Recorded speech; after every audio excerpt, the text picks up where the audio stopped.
Hello, నేను మీ CS రావు. కేంద్ర ప్రభుత్వం ఇబ్బడిమిబ్బడిగా తెలంగాణ కాకుండా ఆంధ్రప్రదేశ్కి, బీహార్కి బడ్జెట్లో కేటాయింపులు జరిగాయి అనేది వినిపిస్తుంది.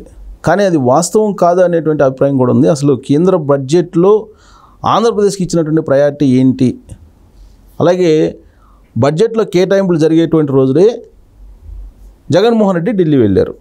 ఆయన రాష్ట్రపతి పాలన ఆంధ్రప్రదేశ్లో పెట్టాలని అంటారు. అసలు ఏంటి మొత్తం ఎపిసోడ్లో ఏం జరిగింది, దాని వెనక ఉన్నటువంటి రాజకీయం ఏందనే దాని మీద ఇంటరాక్ట్ అయ్యే ప్రయత్నం చేద్దాం. ప్రస్తుతం మనతోటి సువేర గారు, సుంకర వెంకటేశ్వర గారు ఉన్నారు. ఆయనతో ఇంటరాక్ట్ అవుతాం. సార్ నమస్తే. నమస్కారం సార్. నమస్తే సార్. రాజకీయాల్లో మనకి ఫ్రంట్ ఎండ్ ఒకటి కనిపిస్తూ ఉంటుంది, బట్ బ్యాక్ ఎండ్ అయితే ఇంకోటి ఉంటుంది. అక్కడేమో బడ్జెట్, ఇక్కడేమో అసెంబ్లీ సమావేశాలు ఆంధ్రప్రదేశ్లో. ఇలాంటి సమయంలో జగన్మోహన్ రెడ్డి ఢిల్లీ వెళ్ళి రాష్ట్రపతి పాలన పెట్టాలి ఆంధ్రప్రదేశ్లో అని అంటారు. దిగజారుడు క్యారెక్టర్ అండి అతను మాట్లాడేదానికి. అసలు ఇవాళ మాట్లాడటం కూడా శోచనీయం. అతను ఏంటంటే నేను బ్రతుకున్నానని చెప్పుకోవడం కోసం, రాజకీయంగా మనుగడ కోసం పోకలాడే దిగజారుడు పని తప్పించి ఇంకోటి కాదండి. అసాంఘికమైన పనులు తప్పించి ముడ్డి కింద 36 పెట్టుకుని నిస్సిగ్గుగా అన్నీ ఇడిచేసి నిర్లజ్జగా ఢిల్లీ వీధులు ఏమని మాట్లాడతాడండి. 5 ఏళ్ల పాటు ముఖ్యమంత్రిగా ఉండి పరదాలు కట్టుకుని చెట్లు కొట్టేసి ముఖ్యమంత్రిగా గడప దాటితే బయటకు రాకుండా, ముఖ్యమంత్రి ఇంట్లోంచి బయటకు రాకుండా అసహాయంగా ప్రజలను వదిలేసేసి పరిపాలన అనేదాన్ని వదిలేసి రాక్షస పాలన చేసి ప్రజలందరినీ నిర్దాక్షిణ్యంగా చంపటం, రేపులు చేయటం, గంజాయి రాష్ట్రంగా మార్చేసినాడు. ఇవాళ రాష్ట్రపతి పాలన పెట్టడానికి సిగ్గుచారం ఉండాలి కదండి అడగటానికి. అడిగినట్టు జర్నలిస్టుల కన్నా ఉండాలి కదా. వాడికి మాట్లాడింది ఎలా లైవ్ ఇవ్వటం కాదు కదా. నువ్వు గత 5 ఏళ్ళు ఏం చేసావు ఒక జర్నలిస్ట్ అనేవాడు అడగాలి కదా, ఒక మీడియా సంస్థ అడగాలి కదా, ఢిల్లీలో కానీ ఇక్కడ కానీ.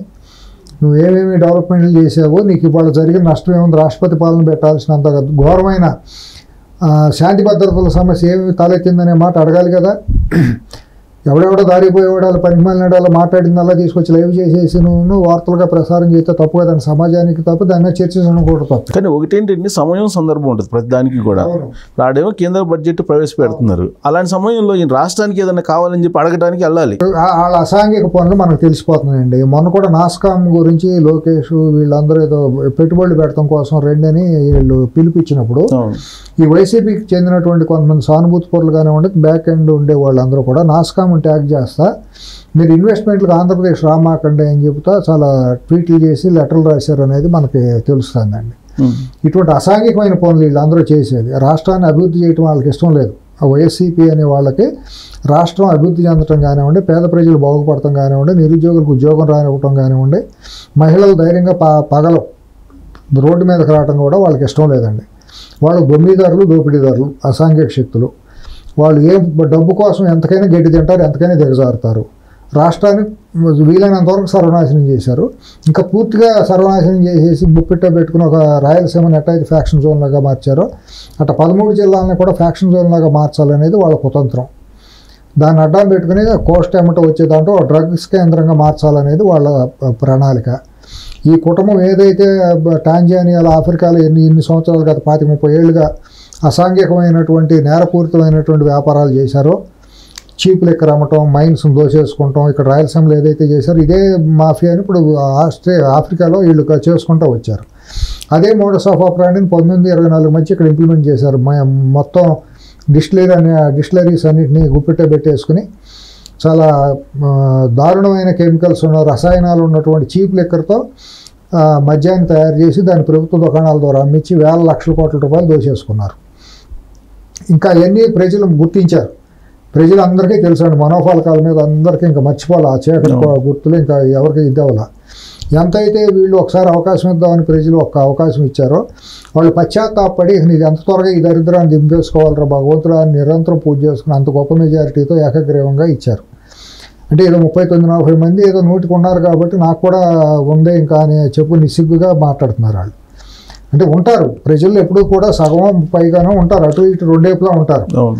39 మంది ఉన్నారు కాబట్టి 39% 40% దాకా ఉందని చెప్పుకుంటా 11 మంది ఎమ్మెల్యేలు గెలిస్తే, అస్తుబిస్తుగా గెలిస్తే నన్ను ప్రతిపక్ష హోదా ఇవ్వమని కోర్టుకు వెళ్తాడు. ఎక్కడ సిగ్గుచేరం ఉండాలి చేసే పని అండి. వెళ్తా కనీసం ఇంగితగానే ఉండాలి కదా, కడుపు ఆనందం తినేవాళ్ళు ఎవరిని ఉండాలా. ఆ కేసు వేయాలంటే లాయర్ అనేవాడికి అక్కడ బుద్ధి ఉండాలిగా, ఆన్ రికార్డు ఉండే లాయర్ బుద్ధి ఉండాలిగా. ఈ పాయింట్ లేదబ్బాయి వేయటానికి వీలు లేదు, కోర్టులో ఇది అడ్మిట్ కాదని అన్నారు కదా. అసలు కోర్టు ఎట్లా అడ్మిట్ చేస్తుందండి? ఇటువంటి ప్రిలిమినరీగా ప్రేయర్లోనే ఉంటుంది కదా కేసు నిలబడుతుందా లేదా, రాజ్యాంగ పరిధిలో ఉందా లేదా అనేది జడ్జి తెలిస్తే ఆ మాత్రం తెలిసిన వాళ్ళగా జడ్జిలు వేసేది. న్యాయ వ్యవస్థకి జ్యుడిషియల్ అసలు లెజిస్లేషన్కి న్యాయ వ్యవస్థకి అసలు సపరేట్ రాజ్యాంగంలో ఎక్కడా కూడా లేదు కదా, ఇవి సపరేట్ వ్యవస్థలు కదా. సుప్రీంకోర్టు కొన్ని పదుల సంఖ్య తీర్పులు ఇచ్చింది. శాసన వ్యవస్థలోకి ప్రమేయం ఉండడానికి వీలు లేదు. ఒక లక్ష్మణ్ రేఖ ఉంది, దాన్ని దాటకూడదని. దాటకూడదు. We can't direct the legislation దీని అనేది చాలా స్పీకర్ను కానీ స్పీకర్ నిర్ణయాలు కానీ మేము ప్రశ్నించజాలం అనేది కొన్ని పదుల సంఖ్యలో తీర్పులు ఉన్నాయి. దాన్ని తోసిరాజని అసలు నోటీసులు ఇవ్వడం ఏంటి, కోర్టు తీసుకుంటాం ఏంటి? అదే మీరు నేను కేసు వేస్తే ఈ పాటికి పెనాల్టీలు వేసి మన మీద కంటెంప్ట్ కేసులు వేసి మన ఈ పాటి రోడ్డు మీద కోర్టులో నిలబెట్టే ఈ కోర్టులో అటువంటిది ఒక అసాంఘికమైన కేసు వేస్తే ఎట్లా అడ్మిట్ చేస్తారని, నోటీసులు ఎంత ఎట్లా ఇస్తారని అడ్మిషన్లోనే కొట్టేయాల్సిన కేసుల్ని మనిషి మనిషికి పార్టీకి కోర్టులో తీర్పులు మారుతూ ఉంటాయా? అంతేగా దీని అర్థం. స్థాయిని బట్టి హోదాలను బట్టి పేదవాడికి ఒక తీర్పు ఉన్నవాడికి ఒక తీర్పు అని ఇస్తారా వీళ్ళు? దీన్ని అట్టగా అర్థం చేసుకోవాల్సి వస్తుంది కదా. అట్లా కేసు వేస్తే దాన్ని అడ్మిట్ చేయటం, నాకు ప్రతిపక్ష హోదా ఇవ్వాలని అడుక్కుంటాం. నీకు ఎట్లా ఇస్తారు ఆ ప్రతిపక్ష హోదా? దానికి ఒక పారామీటర్స్ ఉన్నాయి. నువ్వు మినిమమ్ 10%, 15% కూడా నీకు అసలు స్ట్రెంగ్త్ లేదు. అదేమంటే నాకు 39%, 40% వచ్చిందంటే 40% వచ్చింది కాబట్టి 5 సంవత్సరాలని 40% డివైడ్ చేసి ముఖ్యమంత్రి చేయమని అడుగుతావు నువ్వు. అవి కూడా సోషల్ మీడియాలో రన్ అవుతుంది. ముఖ్యమంత్రి కావాలని కూడా ఆయన అప్లై చేస్తాడు, అడుగుతాడు. ఏంటి ఇది దౌర్భాగ్యంగా? కనీసం ఇంగిత జ్ఞానం ఉందా? అసలు లేదు. ఇంగిత జ్ఞానం మనిషికి, ఆ మనిషికి ఇంగిత జ్ఞానం ఆలోచన ఏమి లేదండి. దురహంకారం, దుర్మార్గం, దోపిడీ, అరాచకం, అసాంఘికం పనులు తప్పించి అతను మనుషుల్లో లెక్క కాదండి. దురదృష్టం దౌర్భాగ్యం కొద్దీ ముఖ్యమంత్రి అయ్యాడు, ఏదో యాక్సిడెంటల్గా ముఖ్యమంత్రి అయ్యాడు. ఎందుకంటే అటువంటి మూర్ఖులు జనాలు అక్కడ ఎక్కువ మంది ఉన్నారు కాబట్టి, ఆంధ్రప్రదేశ్లో సమాజంలో ఎక్కువ మంది ఉన్నారు కాబట్టి ఆ 40% కనపడుతుంది మనకు. ఆ మూర్ఖ జనం ఇంకా ఉన్నారు. అవును. కానీ ఇప్పుడు మనం దాన్ని ఓకే మీరు అన్నట్టు అతను అసలు ఉండకూడదు సమాజంలో, అంత ప్రమాదకారి అని చెప్పి చెబుతున్నారు. కానీ ఇప్పుడు ఉండేటువంటి పరిస్థితి ఏంటంటే సార్, మనకు ఆయన ఇక్కడ లెటర్ రాశాడు, అక్కడికి పోయి అల్లకొల్లం జరిగిపోతుంది ఆంధ్రప్రదేశ్లో అని చెప్పి చెప్పారు. 36 మంది అని మాట్లాడుతున్నాడు అండి. 36 మంది పేర్లు చెప్పాడా? 36 గ్రామాలు, 36 ఇన్సిడెంట్లు, 36 మంది వీళ్ళు హతులు, చంపిన వాళ్ళు వీళ్ళు. పుల్లయ్య చంపాడు మల్లయ్యని, ఎల్లయ్య చంపాడు పుల్లయ్యని, పలానా రెడ్డిని పలానా చౌదరి చంపాడు. ఏవి ఉండాలిగా? ఏమీ లేకుండా 35 మంది డిఎస్పీలని కమ్మాలను వేసుకున్నాడని అప్పుడు అవాకులు చవాకులు బెదాడు కదా. ఆ 35 అనేది కలిసి వచ్చిందని మళ్ళీ 35, 36 అక్కడ ఢిల్లీలో వీధుల్లో మొదలెట్టి ఉంటాడు. 36 మందిని చంపి అప్పుడు 36 మంది డిఎస్పీలు అంటే జనం నమ్మారు కదా. మళ్ళీ అదే 35 ఫిగర్ కలిసి వచ్చింది, మళ్ళీ అదే వేస్తే మళ్ళీ జనం నమ్ముతారేమోనని 35 మందిని చంపేశారని చెప్పి కొత్త నాటకం మొదలెట్టాడు. సిగ్గుశరం ఏమైనా ఉందంటే మనిషికి, అసలు ఆందోళన మనిషి చేసే పైదేనా? అక్కడ వీధుల్లో వీధి భాగవతాలని అంటాం కదా, వీధుల్లో జరిగే భాగవతాలు చేస్తే అక్కడి నుంచి అఖిలేష్ యాదవ్ లాంటి వాళ్ళు వచ్చి సపోర్ట్ ఇవ్వడం. వాళ్ళకి సిగ్గుశరం ఉండాలి కదా, వాళ్ళకి ఇంగిత జ్ఞానం ఉండాలి కదా, వాళ్ళు ఇంకా ఎంత దిగజారిన స్థాయిలో ఉండాలనుకోవాలి మనం. వాళ్ళకి ఇక్కడ ఏం జరుగుతుంది ఏంటి తెలుసుకుని కదా అక్కడికి వచ్చి సంఘీభావం ప్రకటించాల్సింది. వాళ్ళు అడ్డమైన వాళ్ళు పిలిచి వెళ్ళిపోతారో వాళ్ళు. రాష్ట్రం ఒక పక్క ఇంకా 4 రోజులు అవ్వలేదండి. 4 రోజుల్లోనే ఇది అయిపోయిందని చెప్పి నీ వెంపర్లాడతాను, నీ ఇది నువ్వు ఇంత వెంపర్లాడేవాడు. మరి ఆ రోజు నువ్వు వీధుల్లోకి ఎందుకు రాలేకపోయావు? ప్రజలను ఎందుకు కలవలేకపోయావు? పరదాలు కట్టుకుని ఎందుకు వెళ్ళావు? ఒక ఆడది వెళ్ళినట్టు పరదాలు కట్టుకెళ్ళావు కదా. నువ్వు మొగాడు హీరో అయితే ఆ రోజు మరి నువ్వు ఎందుకు రాలేదు? బయటికి ఎందుకు రాలేదు? ఆ బుల్లెట్ ప్రూఫ్ కారులు, ఈ కారులో నువ్వు ముఖ్యమంత్రిగా ఉండి అంత విశృంఖలత్వం ఎందుకు చేసావు? అరాచకం చేసావు? జనాలు ఎందుకు భయపెట్టావు? నువ్వు అంత తెగింపు, నువ్వు అంత పబ్లిక్ లీడర్ అయితే ఇవాళ నువ్వు అడగాల్సిందేది. నువ్వు 5 ఏళ్లలో ప్రతిపక్ష అధికార పక్షంలో ఉండి నువ్వు స్పెషల్ స్టేటస్ గురించి ఏ రోజున ధర్నా చేసావా? ఏ రోజున వేరే ప్రాజెక్టుల గురించి అడిగావా? పని ధర్నా చేసావా? పోలవరం ప్రాజెక్టు నిధులు నువ్వు ధర్నా చేసావా? ఆ రోజు ఏమి ఢిల్లీ వీధులు ఎక్కలేదు కదా. ఆ రోజు ప్రభుత్వాన్ని మెడలోస్తాను అన్నాడు. ఏదన్నా నువ్వేమో 10 రూపాయలు తీసుకొచ్చావు పని. ఒక ప్రాజెక్టు నీ చేతుల మీదుగా ఏమైనా ఆంధ్రప్రదేశ్లో రూపుదాల్చిందా 5 ఏళ్లలో? కేంద్ర నిధుల ద్వారా కానీ, నీ పోరాటం ద్వారా కానీ, నీవు చేసిన కృషి ద్వారా ఇంటర్నేషనల్ ప్రాజెక్టులు ఏమైనా రావటం కానీ, జాతీయ స్థాయిలో ఏమన్నా ఒక ప్రాజెక్ట్ వచ్చిందా? రైల్వే జోన్ నువ్వు తీసుకొచ్చావా? ఉండ పోర్టులన్నింటినీ అదానికి అమ్మేసావు కదా. మిలాఖత్ అయిపోయి మొత్తం ఆ పోర్టుల ద్వారా నువ్వు డ్రగ్స్ ఇంపోర్ట్ చేసుకున్నావు కదా. నువ్వు చేయని అసాంఘిక కార్యక్రమాలు ఏంటి? అక్కడ దళితుల మీద దాడులు చేసావు, మైనారిటీల మీద దాడులు చేసావు, ఆస్తులు ఆక్రమించుకునే ప్రయత్నాలు చేసావు, గంజాయి కేంద్రంగా చేసావు రాష్ట్రాన్ని. ఎర్రచంద్రం మొత్తాన్ని 1000 కోట్ల రూపాయల ఎర్రచంద్రాన్ని తరలింపు చేసే నీ పార్టీ వాళ్ళ ద్వారా, నీ వాళ్ళ ద్వారా. ఇంకో మాట చెప్పాలంటే ఎక్కువ మంది నీ కులస్తుల ద్వారానే అక్కడ గంజాయి రెడ్ శాండిల్ స్మగ్లింగ్ జరిగింది. ఇసుక మొత్తాన్ని గుప్పిట్లో పెట్టావు. నువ్వు చేయని అసాంఘిక కార్యక్రమం ఏంటి? నువ్వు చేసిన సర్వనాశనం చేసి నిస్సిగ్గుగా అన్ని ఇడిచేసింది అన్నిటికీ ఈదికి పెద్ద అన్నట్టు, అన్ని ఇడిచేసింది ఈదికి పెద్ద ముత్తైదులాగా తయారైందని సామెత అంటారు. అన్ని నడి బజార్లు అన్నీ ఇడిచేసి నువ్వు హత్యాకాండలు చేసి వేల మందిని చంపేపించి నీ ద్వారా నువ్వు ఢిల్లీలో నిస్సిగ్గుగా అన్ని సిగ్గుశరం వదిలేసి నువ్వు ధర్నాలు చేస్తావా? కడుపు ఆనందిన వాళ్ళు చేసే పనులని ఇవన్నీ కూడా. కానీ మీరేమో జరిగిన దాన్ని ఆయన నేచర్ని చెబుతున్నారు, కానీ ఆయన నెక్స్ట్ ఫ్యూచర్ ప్లాన్ ఏంటి అనే దాని మీద నాగబాబు ఒక కామెంట్ చేశాడు. ప్రతి జిల్లాకి 10 కోట్ల రూపాయలు ఇచ్చి రాష్ట్రంలో అల్లకొల్లం చేయడానికి ఒక కుట్ర చేస్తున్నాడు జగన్మోహన్ రెడ్డి అని. ఎందుకంటే తునికాటంలో అయ్యేది కదండి ఆ రోజు. లక్కీగా మన రాష్ట్రం అదృష్టం బాగుండి ఇదేంది కానీ తునికాటనకి అతనే కదా రాజ్యుడు. తునికాటన వెనక రూపశిల్పి ఎవరు? తునికాటన మరి ఇదే ముద్రపడిపోతున్నాం, ఇదే వైఎస్ జగన్మోహన్ రెడ్డి. ఆ రోజు లక్కీగా అది త్రుట్లో తప్పిపోయింది, చిన్న ప్రమాదంగా ఆగిపోయింది. రత్నాచల్ ఎక్స్ప్రెస్ తగలబట్టంతో ఆగిపోయింది. లేకపోతే అక్కడ ఫైరింగ్ ఓపెన్ అయితే పోలీసులు ఆ రోజు కనుక లా అండ్ ఆర్డర్ బ్రేక్ ఇదైంది కాబట్టి ఫైరింగ్ ఓపెన్ అయితే ఆ మొత్తం రాష్ట్రం మొత్తాన్ని దహనం చేయాలని చూశారు. ఆ ఘటన అడ్డం పెట్టుకుని శవరాజకీయాలు చేయాలని చూశాడు. అక్కడ ఏమన్నా పొరపాటున ఫైరింగ్ 2-3 చనిపోతే ఆ మొత్తం ఆ శవాలను రాష్ట్రం అంతా తిప్పి అల్లకల్లోలం చేసేవాడు. ఇటు దుర్మార్గుడు అండి ఇతను మనిషి పుట్టంగా మనుషుల మధ్య ఒక మనిషిగా దురదృష్టశాతం మన మధ్య మనిషిగా ఉన్నాడు మనిషి రూపంలో. లేకపోతే మన కోడికత్తి దగ్గర నుంచి తీసుకుంటే అతను మొత్తం పోకడంతా కూడా అసాంఘికమైన పోకడే. అతను ఏమాత్రం మానవీయ కోణం లేదు. ఇప్పుడు ఏడాదికి 1500 కోట్లు, జిల్లాకి 10 కోట్లు అని లెక్క కూడా చెప్పి నాగబాబు చెప్తున్నాడు కదండి. గంజాయి డబ్బు ఉంది, గంజాయి రూపంగా లక్షల కోట్లు దోసుకున్నారు. మొన్న ఎపిసోడ్లో మీకు చెప్పాను. ఉత్తరాంధ్రలో కొన్ని వేలాది ఎకరాల్లో లిఫ్ట్ ఇరిగేషన్లో డ్రిప్ ఇరిగేషన్లో పెట్టుకుని రాయలసీమకి చెందినటువంటి వాళ్ళు, అతని పార్టీకి చెందినటువంటి వాళ్ళు, అతని కులస్తులు వెళ్ళి అక్కడ ఉత్తరాంధ్రలో గంజాయి తోటలు పండించారు 5 సంవత్సరాలు. అక్కడ వచ్చిన లక్షలాది టన్నుల్ని విదేశాలకు తరలిచ్చారు. అక్కడ 300-400 దాన్ని 25-30 రూపాయలు పైగా కేజీకి ఇతర దేశాలకు అమ్మారు. అక్కడ గంజాయి నుంచి ఆయిల్ ఎక్స్ట్రాక్షన్ చేసి యూనిట్లు పెట్టి ఆయిల్ని కూడా ఇతర దేశాలకు అమ్మారు. వాళ్ళు చేయని అసాంఘిక కార్యకలాపాలు లేవు. రాష్ట్రం నుండి ఇసుక మొత్తాన్ని తమిళనాడుకి తెలంగాణ లాంటి రాష్ట్రాలకు తరలించారు. వీలైతే కేరళ వరకు కూడా వెళ్ళి నిరాఘాటంగా కొన్ని వేల కోట్ల రూపాయల ఇసుక ద్వారా ఆ కుటుంబం దోచేసింది. తాడేపల్లి ప్యాలెస్కి వెళ్ళింది కప్పం కట్టినట్టు కాదు, మొత్తం దోపిడీయే. అసలు సారాతో కొన్ని లక్షలాది మంది పేద ప్రాణాలు తీసేశారు. రసాయనాలతో కల్తీ రసాయనాలతో మద్యాన్ని తాగిచ్చేసి వాళ్ళు చేయని అసాంఘిక కార్యకలాపాలు ఏముండే? వేలాది కోట్ల రూపాయలు, లక్షలాది కోట్ల డబ్బు ఉంది. ఆ డబ్బు దోచిందంతా రేపు ఇటువంటి అసాంఘిక కార్యకలాపాలకి ఉపయోగించడం చేస్తారు. ఈ సోషల్ మీడియాలో ఈ శక్తులను ప్రవేశపెడతారు, వికృత శక్తుల్ని, లంపెన్ గ్యాంగులు అందరినీ సోషల్ మీడియాలో పెడతారు. ఇవాళ సోషల్ మీడియా అనేది ఒక పెద్ద థ్రెట్ తెలుగుదేశం పార్టీ అక్కడ కూటమి ప్రభుత్వానికి. వాళ్ళు అక్కడ దాని మీద ప్రధానమైన దృష్టి పెట్టాల్సిందే.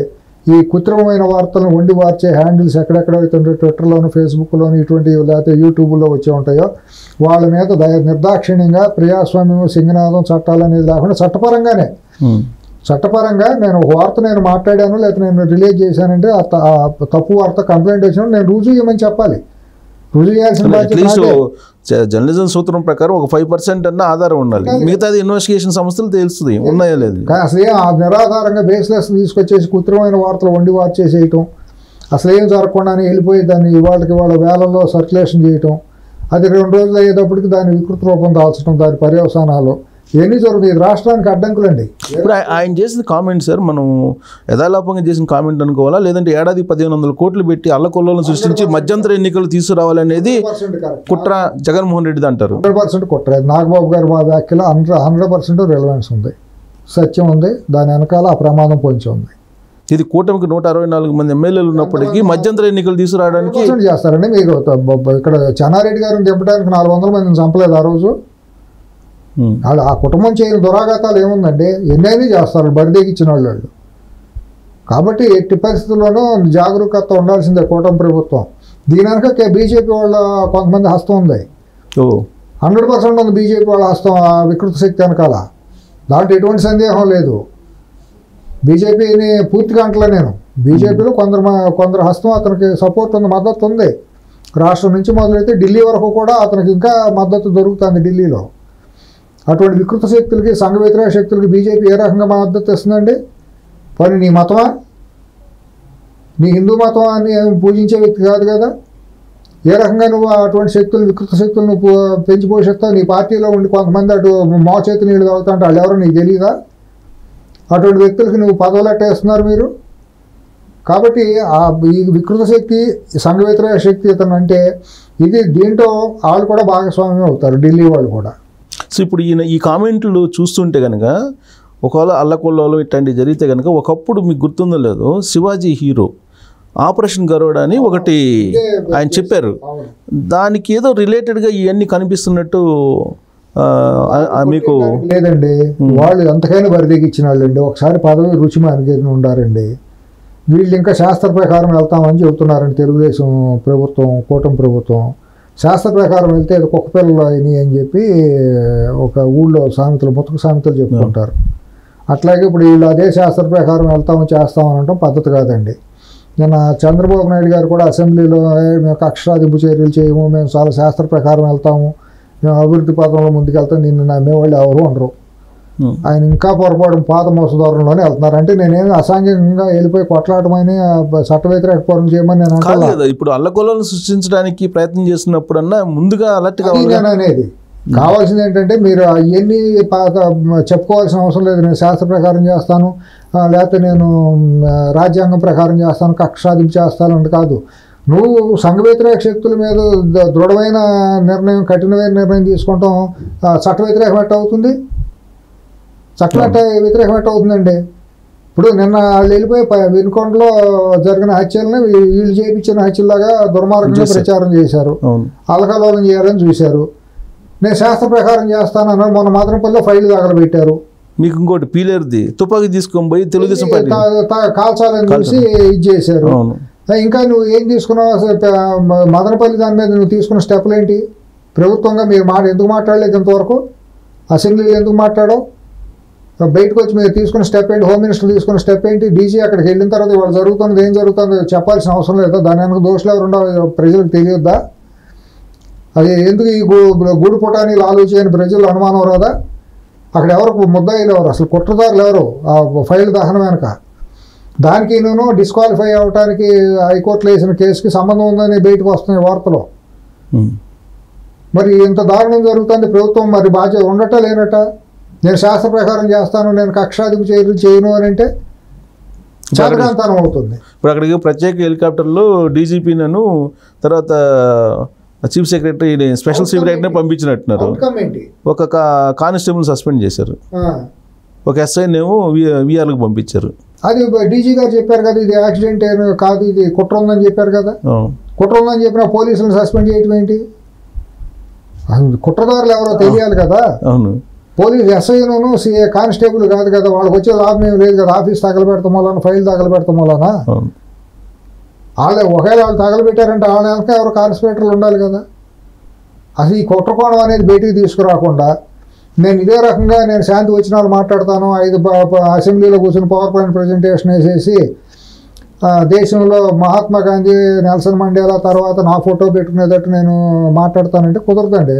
ఆయన చంద్రబాబు గారి మూలాన రాష్ట్రానికి నష్టం జరుగుతుంది. అప్పుడు అభివృద్ధి అని అనుకుంటున్నారు, కానీ అభివృద్ధితో పాటు ఈ సంఘ విద్రోహ శక్తులు కనుక రెచ్చిపోతే, ఆ శాంతి భద్రతలకు విఘాతం కలిగితే, అయ్యవారం చేయకపోతే కోత అవుతుంది. ఇప్పుడు ఈ కనిపిస్తున్నటువంటి సింటమ్స్, మనకి 50 రోజుల నుంచి కనిపిస్తున్న సింటమ్స్ ఏవైతే ఉన్నాయో ఇవన్నీ కూడా రాబోయే దానికి అల్లకొల్లడానికి ఇవన్నీ ఇప్పుడు ఈయనసారి 15,000 కోట్లు, దాని మీద రకరకాల సంశయాత్మకమైనటువంటి అనుమానాలు ఉన్నాయండి. అది లోన్గానే వాళ్ళు చెప్పారండి కేంద్రం. బీజేపీ వాళ్ళు కాదు గ్రాంట్ అని చెప్పి తప్పు మాటలు చెబుతున్నారండి. బీజేపీ ఎంపీలు మాట్లాడిందంటే అవాస్తవం అండి. చదువుకున్న కనీస ఇంగిత జ్ఞానం చదివి ఉన్నటువంటి వ్యక్తిగా నేను చెబుతున్నానండి.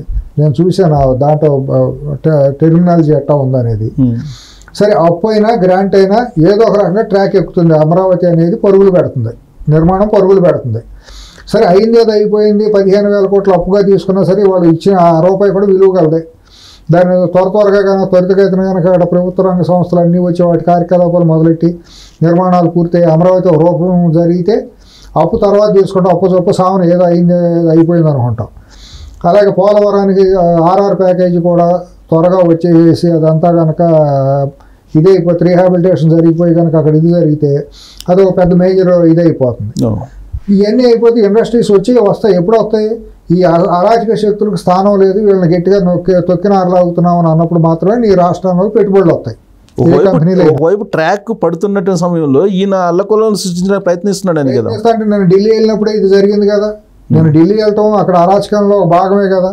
ఒక పక్క అక్కడ కేంద్రం మన మీద ప్రేమ లేకపోయినా వాళ్ళు రాజకీయం చేసి ఇదైనా సరే అది సౌత్ తల్లి ప్రేమే చూపించిందండి. రైల్వే ప్రాజెక్ట్స్ కొంచెం ఇచ్చినట్టున్నారు, అట్రాక్టివ్ దానికి ఇచ్చారండి. అంతవరకు మనం దాన్ని ఇచ్చిందని మనం కాదంటానికి వీల్లేదు. ఇవ్వాల్సిన దానికంటే ఊహించిన దానికంటే తక్కువ ఇచ్చారు అనేది వాస్తవం. ఎందుకంటే ఆ రోజు రాష్ట్ర విభజనలో బీజేపీ అనే పాత్ర కూడా 50% ఉంది. కాంగ్రెస్ అంతా బీజేపీ కూడా అంతే పాత్ర ఉంది. ఒకడు కత్తితో పొడిచాడు, రెండోవాడు చేతికి కత్తిచ్చాడు, ఇట్లా పొడవమని చెప్పాడు. తెలుగు తల్లిని ఇద్దరు ఆ రెండు పార్టీలు అటు పొడిచేసినాయి. పొడిచేసిన తర్వాత లేదు మేము బతికిస్తాము, మేము ఆపరేషన్ చేసి తల్లిని మేము నిలబెడతామని చెప్పారు. రెండు పార్టీలు చెప్పారు. కాంగ్రెస్ అధికారం కోల్పోయింది, బీజేపీ 10 ఏళ్ళ నుంచి అధికారం వచ్చింది. 14-19 మధ్యలో కొంత ఇల్లు గృహ నిర్మాణం వెంకయ్యనాయుడు గారు ఉన్న టైంలో విభజన చట్ట ప్రకారం కొన్ని కేంద్ర సంస్థలు రావటం, వాటికి స్థలాలు ఇవ్వటం అన్నీ జరిగిన మాట వాస్తవం. కానీ అప్పుడు కూడా అనుకున్నంత విధంగా ప్రధానమంత్రి వచ్చి అమరావతికి శంకుస్థాపన చేసినప్పుడు ఇచ్చిన హామీలు నెరవేర్చలా. ఆయన ఇంటో సొమ్ము ఇవ్వట్లేదు, గుజరాత్ రాష్ట్రం సొమ్ము ఇవ్వట్లేదు కదా. భారతదేశంలో పార్లమెంటు చట్టం ప్రకారం జరిగిన విభజన హామీల ప్రకారం ఇవ్వాల్సిన నిధులు కూడా ఇవ్వలేదు ఆయన. అప్పటి నుంచి కక్ష కట్టాడు తెలుగు జాతి మీద. ఒక అసాంఘిక శక్తికి సపోర్ట్ ఇచ్చాడు. 5 సంవత్సరాలు రాష్ట్రాన్ని పడుకోబెట్టారు దిగ్విజయంగా బీజేపీ వైసీపీ కలిపి. బీజేపీ నాయకులు 5 ఏళ్ల పాటు వైసీపీ మోచేతి నీళ్ళు దాకా అమ్ముడుపోయారు. పూర్తిగా ఏకపక్షంగా మారారు. వాళ్ళకి బీజేపీకి వైసీపీకి తేడా లేనట్టు నడిచారు 5 సంవత్సరాల పాటు నాయకత్వం, రాష్ట్ర నాయకత్వం అదంతా కూడా. లాస్ట్ 2 ఏళ్లలో కొద్దిగా నాయకత్వం మారి పురంధేశ్వర్ గారు ఇటువంటి వాళ్ళు వచ్చిన తర్వాత కొంత అక్కడ కథలకు మొదలైంది. వ్యక్తిత్వం వాళ్ళ సొంత మనుగడ ఒక వాయిస్ పెరగడం మొదలైంది. అయినా కూడా అది నామ మాత్రమే, పూర్తిగా నమ్మడానికి లేదు వాళ్ళని. 100% లేదు. కానీ విచిత్రమైన పరిణామం ఏంటంటే బడ్జెట్ కేటాయింపులు అయిపోయిన తర్వాత ఆంధ్రప్రదేశ్కి ఏదో ఇచ్చేసారు మాకు ఇవ్వలేదు అనేది తెలంగాణ లీడర్లు చెప్తున్నారు. కల్పించడం అండి, ఇదంతా భ్రమలు కల్పించడమే. తెలంగాణకు రాకపోవడం అనేది కరెక్టే, మన కళ్ళ ముందే ఫిగర్స్ కనపడుతున్నాయి కదా, ఏం ప్రత్యేక ఇది లేదనేది. తెలంగాణకు రాకపోవడం చేయకపోవడం అనేది పక్కన పెడతాం. ఎందుకంటే ఆల్రెడీ హైదరాబాద్లో అంటే ఒక గ్రోత్ ఇది అనేది ఒకటి ఉంది, ఒక ఇంజిన్ అనేది ఒకటి ఉంది, ఒక పెద్ద మెగా ఇంజిన్ లాంటిది ఒకటి ఉంది. భారతదేశంలో ప్రముఖ 5-6 నగరాల్లో హైదరాబాద్ ఒకటి చేరిపోయింది. తెలంగాణకి కేంద్ర ప్రభుత్వం సపోర్ట్ చేయకపోయినా కూడా వచ్చి నిధులు వరద కంపెనీలు వస్తాయి, డెవలప్మెంట్ అనేది నడుస్తూ ఉంటుంది, చేయాల్సిందే. బట్ దక్షిణ భారతదేశం మీద మాత్రం బీజేపీ సౌత్ తల్లి ప్రేమ చూపిస్తుంది అనేది నిర్వివాదాంశం. దక్షిణ భారతదేశంలో ప్రాజెక్టులు ఇవ్వటం కానివ్వండి, నిధులు ఇవ్వటం కానివ్వండి అనేది వాళ్ళకి దక్షిణ భారతదేశం మీద ప్రేమ లేదు. అది ఉత్తర భారతీయ పార్టీ, హిందీ పార్టీ. అది ఇతర ద్రవిడ భాషలు మాట్లాడే వాళ్ళ మీద బీజేపీకి ఎటువంటి ప్రేమ లేదు. ఓన్లీ నటనే వాళ్ళకు ఉంది. నటన కోసమే సెంగోల్ లాంటి దాన్ని పార్లమెంట్లో ప్రతిష్ఠించడం, ప్రజలను మోసగించడంలో భాగంగానే ఏదో తమిళనాడు నుంచి మేము ఇచ్చేసామని చెప్పి ఇక్కడ ప్రచారం చేసేయటం ఇవన్నీ మోసమేనండి. వాళ్ళకి ఎట్టి పరిస్థితుల్లో నరనారాయణ కూడా ఉత్తర భారత హిందీ భావజాలం మనువాద పార్టీతో ఉన్నటువంటి సిద్ధాంతంగా ఉన్నటువంటి బీజేపీ. వాళ్ళు సౌత్ ప్రేమ సౌత్ ఇండియా మీద చూపిస్తున్నారు మాట వాస్తవం. కానీ ఇక్కడ ఉండేటువంటి బీజేపీ లీడర్లు అయినా కనీసం ఈ విషయాన్ని తెలుసుకొని సౌత్ ఇండియాకి అన్యాయం జరుగుతుందని కనీసం వాళ్ళు వాయిస్ వినిపించకపోగా ఇది లేదు కదండి, ఉండదు వ్యక్తి, ఇది సొంత మనుగడ ఉండదు కదా, వాళ్ళకి అంత ఇది ఎందుకుంటుంది. ఇప్పుడు ఏలేటి మహేశ్వర్ రెడ్డి ఉన్నాడు, ఆయన బీజేపీ శాసనసభ పక్ష నేత. ఆయన ఏమంటాడు, అసలు ప్రత్యేక హోదా ఇస్తే తెలంగాణ ఎడారి అయిపోయింది, అందుకే ప్రత్యేక హోదా ఆంధ్రప్రదేశ్కి ఇవ్వలేదు అని అంటే. మోసం చేసామేమని బీజేపీ తరఫున మాట్లాడటమే కదా, అది విఘ్నతతో మాట్లాడింది అనాలా, అజ్ఞానంతో మాట్లాడింది అనాలా, వాళ్ళకే వదిలిపెట్టాలి. ఇక అటువంటి భాష మాట్లాడటం అనేది ఏ రకమైన మెసేజ్ వెళ్తుంది అనేది ఆల్రెడీ వెళ్ళిపోయింది.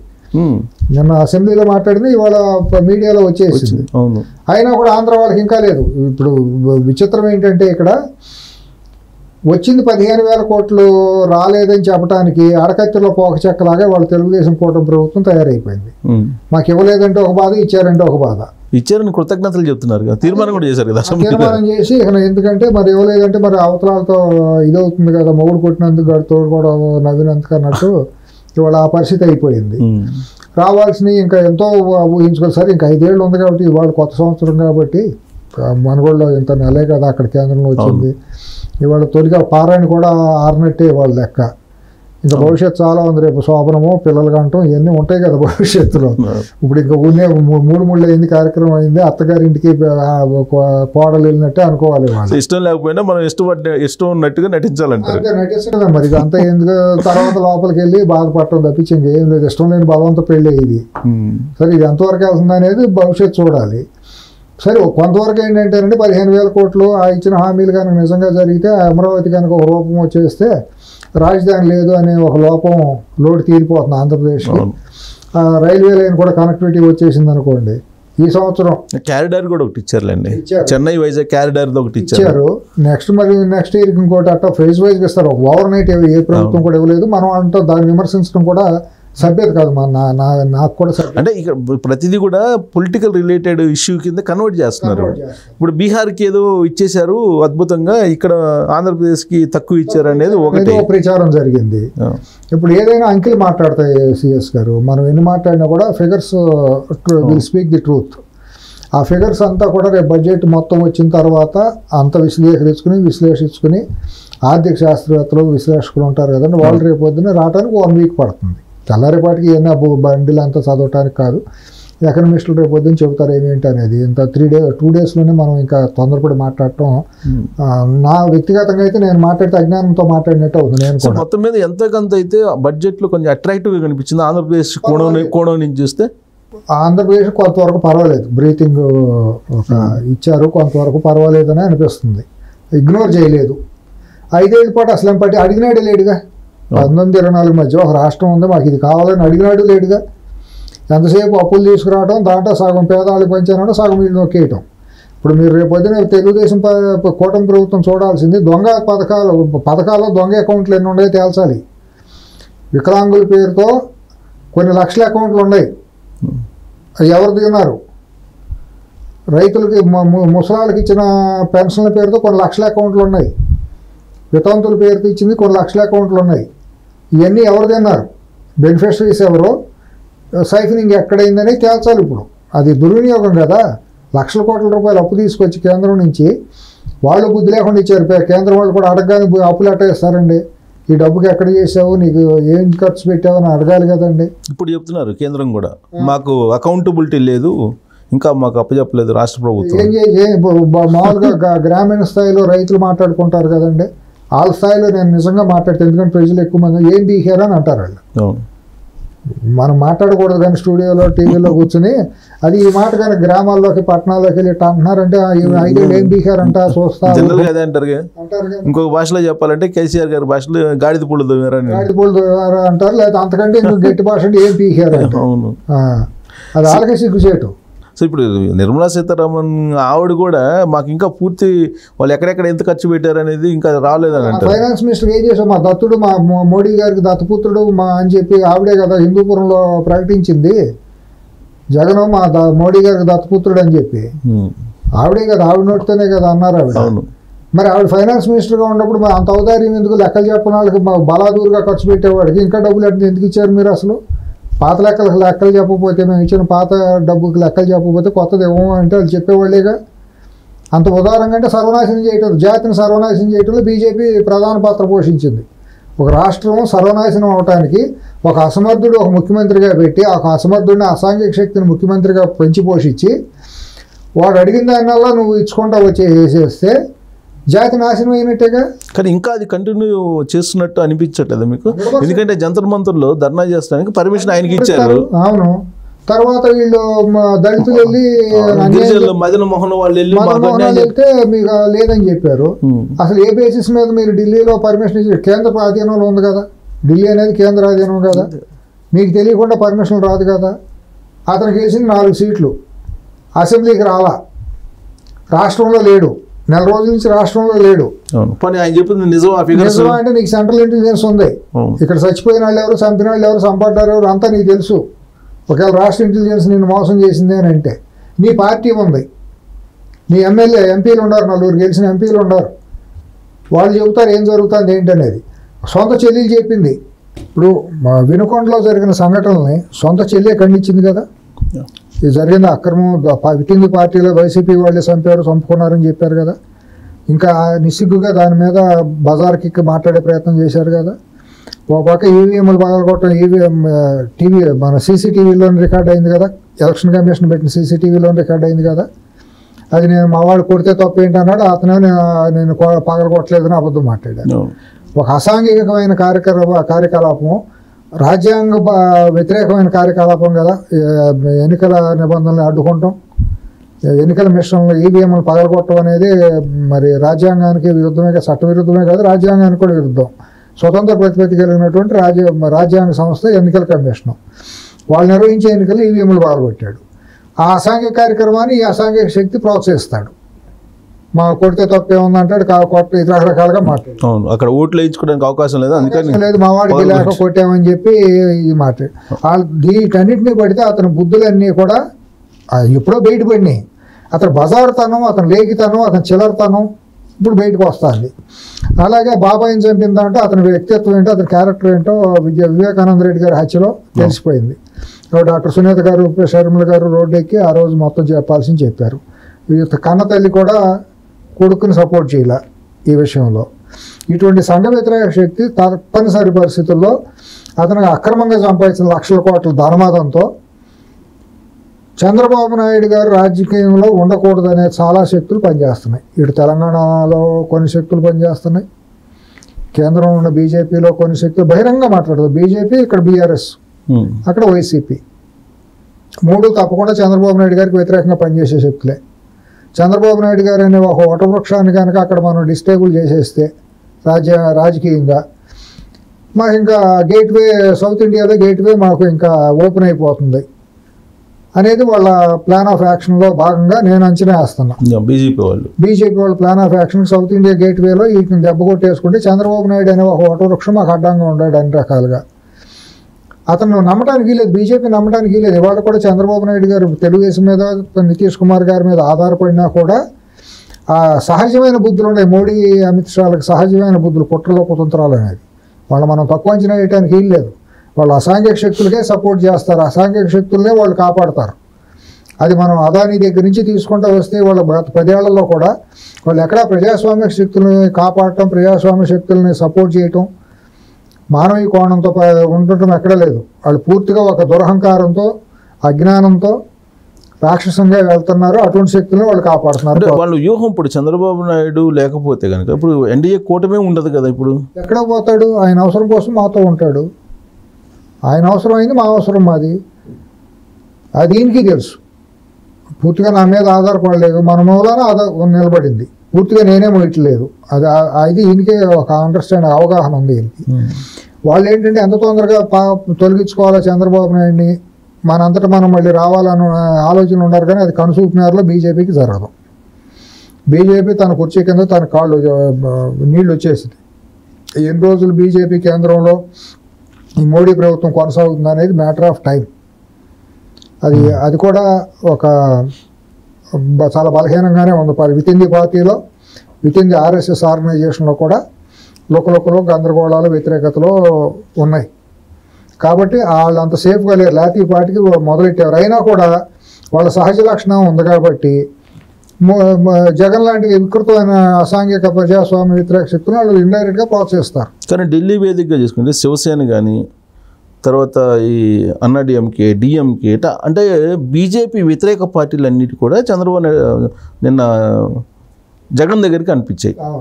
అంటే ఏమీ లేదండి, చంద్రబాబు నాయుడు గారు అటు బీజేపీకి సపోర్ట్ చేస్తారు, ఎన్డీఏ దీంట్లో ఉన్నాడు కాబట్టి ఈ వ్యతిరేక శక్తులన్నీ కూడా ఇప్పుడు ఈ శక్తికి సపోర్ట్ చేయటం అనే భావంతో వెళ్ళారే తప్పి చాలా హిందీ జ్ఞానం కోల్పోయారు. మనం ఎటువంటి శక్తిని మనం సపోర్ట్ చేస్తున్నాం, అతని వ్యక్తిత్వం ఏంటి, అతని నడవడిక ఏంటి, అతని బాబాయిని హత్య చేసిన దాంట్లో ఏంటి, అతని పాత్ర ఏంటి, సొంత బాబాయిని, సొంత చెల్లి రోడ్డు ఎందుకు ఎక్కింది, రాష్ట్రంలో గత 5 ఏళ్లలో జరిగిన హత్యాకాండలు ఏంటి, అక్కడ జరిగిన అరాచకం ఏంటి, వాళ్ళు కనీసం ఇంగిత జ్ఞానం ఉంటే, వెళ్ళిన ఎంపీలకు కానీ పార్టీలకు కానీ బాధ్యత ఉంటే, సామాజిక బాధ్యత ఉంటే, వాళ్ళు కూడా నిజంగా కడుపుకు అన్నం తినేవాళ్ళు అయితే, సభ్య సమాజంలో వాళ్ళు మనుషులుగా ఉండేవాళ్ళు అయితే, వాళ్ళు పార్లమెంట్లో ఉండటానికి కనీస అర్హత ఉంటే వాళ్ళు ఎవరో కూడా అక్కడ అడుగు పెట్టరు. చెప్పేది ఏంటంటే నరేంద్ర మోడీకి వ్యతిరేకంగా అయితే వాయిస్ వినిపిస్తున్నారు కాబట్టి ఎన్డీఏకి అందుకని వస్తూ ఉంటారు. ఏం మాట్లాడాడు నరేంద్ర మోడీకి వ్యతిరేకంగా? ఏం మాట్లాడాడు ఈ జగన్ అనేవాడు? ఎప్పుడు మాట్లాడాడు? ఏం యుద్ధం చేశాడు? ఏం సాధించాడు రాష్ట్రానికి, ఏం నిలదీశాడు మోడీని, మోడీ యొక్క మతత్వ భావాలను ఏమైనా వ్యతిరేకించాడా, మోడీ చేస్తున్న అప్రజాస్వామిక భావాలను ఏమైనా వ్యతిరేకించాడు 5 ఏళ్లలో? దేహి అని ఎప్పుడు వెళ్ళి నా కేసులు రాకుండా ఆపమని అడుక్కుంటమే తప్పించి హీరోగా ధీరోదాత్తంగా ఏమైనా తన కేసులను తాను ఏమైనా ఎదుర్కొన్నాడా? సిబిఐ ఈడీ కేసులు ఉన్నాయిగా. ఇప్పుడు వెళ్ళిన వాళ్ళకి ఎదవలకి తెలియదా? అక్కడ ముడి కింద 30 కేసులు ఉన్నాయి. అసాంఘిక శక్తి దోసుకున్నాడు. భారతదేశ చరిత్రలో ఇంతవరకు ప్రపంచ చరిత్రలోనే నోటెడ్ కదా అది. అధికార దుర్వినియోగం ఇంత దోసుకోవచ్చు అనేది తొలి ఒక బుక్ లాగా తయారైంది కదా 2005-2009 మధ్య జరిగిన పరిపాలన. మరి వెళ్ళిన ఎదవలకు బుద్ధి ఉండాలి, సపోర్ట్ నైతికంగా మద్దతు తెలుపుకునే ఎదవలు అంటాను నేను. వాళ్ళు బుద్ధి ఉండాలి వాళ్ళకి. అంటే వాళ్ళు ఏంటంటే పెద్ద విలన్గా మోడీ కనపడుతున్నాడు కాబట్టి మోడీకి ఏదో వ్యతిరేకంగా ఉన్నారని వాళ్ళ భావన. మీరు పరమ ఎదవలకు సపోర్ట్ చేస్తే అసలు మీ క్రెడిబిలిటీ పోవట్లేదా? రేపు మీరు ఎక్కడికి వెళ్తున్నారు? మీరు అధపాతాళానికి వెళ్తున్నట్టు ఆ పార్టీలు. కనీసం సిగ్గుచారం ఉండాలి వాళ్ళకి. ఆ పార్టీ బలం ఎంత? ఇక్కడ చీకొట్టబడింది 11 సీట్లతో. కానీ విచిత్రం ఇంకోటి ఏంటంటే వాళ్ళకి తెలియంది, వంశాల వారీగా ఎన్డీఏకి మద్దతు ఇస్తానని చెప్పాడు ఇటీవల జగన్మోహన్ రెడ్డి చెప్పాడు. ఓ పక్క సొంత పార్టీలో ఎంపీ బజార్కి ఎక్కి ఒక మహిళ, ట్రైబల్ మహిళ బిడ్డ తండ్రి అయ్యాడని చెప్పి ఆవిడ సొంత భర్త రోడ్డు ఎక్కాడు. నాకు ఆ న్యాయం చేయమని అదే ఢిల్లీ వీధిలో ఆయన తిరుగుతున్నాడు. నా భార్యకు పుట్టిన బిడ్డకు తండ్రి ఎవరనేది భారతదేశ చరిత్రలో ఇది తొలిసారి. ఇటువంటి విచిత్రమైన ఘటన, ప్యాథటిక్ ఘటన. చాలా సొంత లీగల్ హస్బెండ్ నా భార్యకి బిడ్డ పుట్టాడు, ఆ బిడ్డకు నేను తండ్రి కదా, అదే బిడ్డ తండ్రి ఎవరో తేల్చమని చట్టం ఎక్కడం అనేది మన మహాభారతంలో ఎక్కడ కూడా చదువుకోవాలి ఇటువంటి కథలు. తొలిసారి భారతదేశ చరిత్రలో మనం చూస్తున్నాం. అది కూడా జగన్మోహన్ రెడ్డి హయాంలో జరిగిన సంఘటన. అతను హైలీ ఎడ్యుకేటెడ్, ఒక ట్రైబల్ లేడీ రాష్ట్రపతిగా ఉంది. అటువంటి భారతదేశంలో మరి ఒక ట్రైబల్ కుటుంబంలో పెట్టింది ఎవరు? వైసీపీ ఎంపీ, ఇప్పుడు ప్రధాన ఆరోపణలు ఎదుర్కొంటున్నటువంటి వ్యక్తి. ముఖ్యమంత్రి అప్పుడు పవర్లో ఉన్న ముఖ్యమంత్రికి తెలియకుండా జరిగిందా? మరి విశాఖపట్నంలో జరిగిన దేవాదాయ శాఖ హిందూ దేవాలయాలకు సంబంధించిన ఆస్తులు కోరగొట్టుకున్నారు వీళ్ళందరూ. హిందూ దేవాలయాలే కదా. అక్కడే ప్రేమ సామ్రాజ్యం నుంచే కదా వచ్చింది మొత్తం, వీళ్ళ ఎపిసోడ్ వచ్చింది అక్కడి నుంచే కదా వీళ్ళు అరాచకంగా దోసుకుంది. మరి ఇటువంటి దాన్ని దోసుకున్నాక వాళ్ళు సమర్థించుకుంటూ వచ్చారు బీజేపీ కూడా. ఇవాళ ఇంత దుర్మార్గం చేస్తా అంటే ఢిల్లీ వీధుల్లో మరి వాళ్ళకి ఎట్టా జంతర్ మంతర్ దగ్గర ఏ రకంగా పర్మిషన్ ఇస్తారు? అంత మొహమాటం ఏమండి బీజేపీకి? అంత అవసరం ఏముంది అంటే పార్లమెంట్ రాజ్యసభలో వాళ్ళు 10 సీట్లు ఉన్నాయి కాబట్టి ఆ 10 సీట్లు బిచ్చం మెతుకుల కోసం వీళ్ళు ఆశపడటం బీజేపీ వాళ్ళు. అంత దిగజారాల బీజేపీ దేశం కోసం, ధర్మం కోసం. ఒక అసాంఘిక శక్తిని ఏ రాముడు చెప్పాడు? రాముడు వారి రామరాజ్యంలో ఇటువంటి అసాంఘిక శక్తులను, రాక్షసులను పెంచి పోషిస్తామని ఏమన్నా రాముడు చెప్పాడా? వాల్మీకి రాశాడా? విశ్వామిత్రుడు చెప్పాడా? మనుధర్మంలో ఎక్కడ రాసి ఉంది అసాంఘిక శక్తులను ఎత్తిన పెట్టుకోమని? వీళ్ళు ఏ ధర్మం ప్రకారం మాట్లాడుతున్నారు? ఇది చేసే అధర్మం ఏంటి ఇది బీజేపీ? అది అసాంఘిక శక్తుల్ని చట్ట ప్రకారం న్యాయాన్ని నిర్ధారించి న్యాయస్థానాల్లో కోర్టులు కేసులు విచారించి ఏదో ఒకటి తేల్చాలి కదండి. మీరు చెప్పేదేమో శ్రీరంగ నీతులు, ఏదో దూరేదేదో అంటారే, అట్లాగే మీరు చెప్పేదేమో దేశం కోసం, ధర్మం కోసం అని రాముడు ఫోటో పెట్టుకుంటాం, మేము ప్రపంచానికి తలమానికంగా ఆదర్శంగా ఉంటామని చెప్పటం, ఇక్కడికి వచ్చే అవినీతి పార్టీలతోనో అవినీతి కుటుంబాలతోనే అంటకాగటం, ఇదంతా బీజేపీ చేస్తున్నటువంటి దుర్మార్గం కాదండి. ఎక్కడ చూసినా కూడా టెక్నికల్గా డబుల్ ఇంజిన్ సర్కారు, ఇక్కడ ఎన్డీఏ అక్కడ ఎన్డీఏ, కానీ అక్కడేమో చంద్రబాబు నాయుడు మీద వ్యతిరేకంగా ఈయన పోరాడుతున్నారనే ఫీలింగ్లో బీజేపీ ఉన్నట్టు కనపడుతుంది. 100% కనపడుతుంది. జంతర్ మంతర్ దగ్గర మీరు సపోర్ట్ ఇవ్వడంతోనే వైసీపీ కొండ 10 రాజ్యసభ సీట్ల కోసమో, లేకపోతే మిగిలిన 4 పార్లమెంట్ సీట్ల కోసమో, లేకపోతే లోపాయికారి ఏమైనా అంతర్గత ఒప్పందాలు ఉన్నాయో మరి తెలియదు, ఆర్థిక లావాదేవీలు ఉన్నాయో తెలియదు. గత 5 ఏళ్ళలో చేసిన అసాంఘిక ఇది ఉంది, డ్రగ్స్ దిగుమతులు ఇటువంటివి ఉన్నాయి కదా, అంతర్జాతీయ స్థాయిలో జరిగినవి ఉన్నాయి కదా, వాటిలో ఇంకా లోతుకెళ్తే ఏమేమి బయటకు వస్తాయో తెలియదు. ఇది పూర్తిగా నైతిక బాధ్యత వహించాల్సింది అన్ని వేళ్ళు బీజేపీ ప్రభుత్వం మీద చూపిస్తాయి. వాళ్ళు ఏదో 15,000 కోట్లు ఇచ్చామన్నంత మాత్రం పునీతులు గారు బీజేపీ వాళ్ళు. ఈ కుట్రలో ఆ మాట నాగబాబు కానీ లేదా పవన్ కళ్యాణ్ కానీ అనలేరండి. ఎందుకంటే బీజేపీని ఆ మాట అనలేరు వీళ్ళు. వాళ్ళకుండా మొహమాటలో, వాళ్ళకుండా అవగాహనలో, పార్టీకుండా కూటమిలో ఉన్నారు కాబట్టి 100% రేపు రాష్ట్రంలో నాగబాబు గారు అన్నట్టు ఈ అశాంతిని నెలకొల్పడంలో, డబ్బులు ఖర్చులు పెట్టి విచ్చలవిడిగా అసాంఘిక శక్తులను తీసుకొచ్చి చేయటంలో 100% బీజేపీ హస్తం లేకుండా అతను చేయలేడండి. సో దాని కంటిన్యూషన్ ఏంటంటే ఇప్పుడు ఆపరేషన్ గరుడ అనేది అప్పట్లో శివాజీ వినిపించిన దాంట్లో పవన్ కళ్యాణ్కి ఏదో థ్రెట్ కలిగించి అల్లకొల్లం చేయాలి అనేటువంటిది అప్పట్లో క్రితంసారి కూడా అనుకున్నాం. సిఎస్ గారు మీరు గుర్తుందేమో, ఆ రాష్ట్రంలో ముగ్గురు చాలా జాగ్రత్తగా ఉండాలి.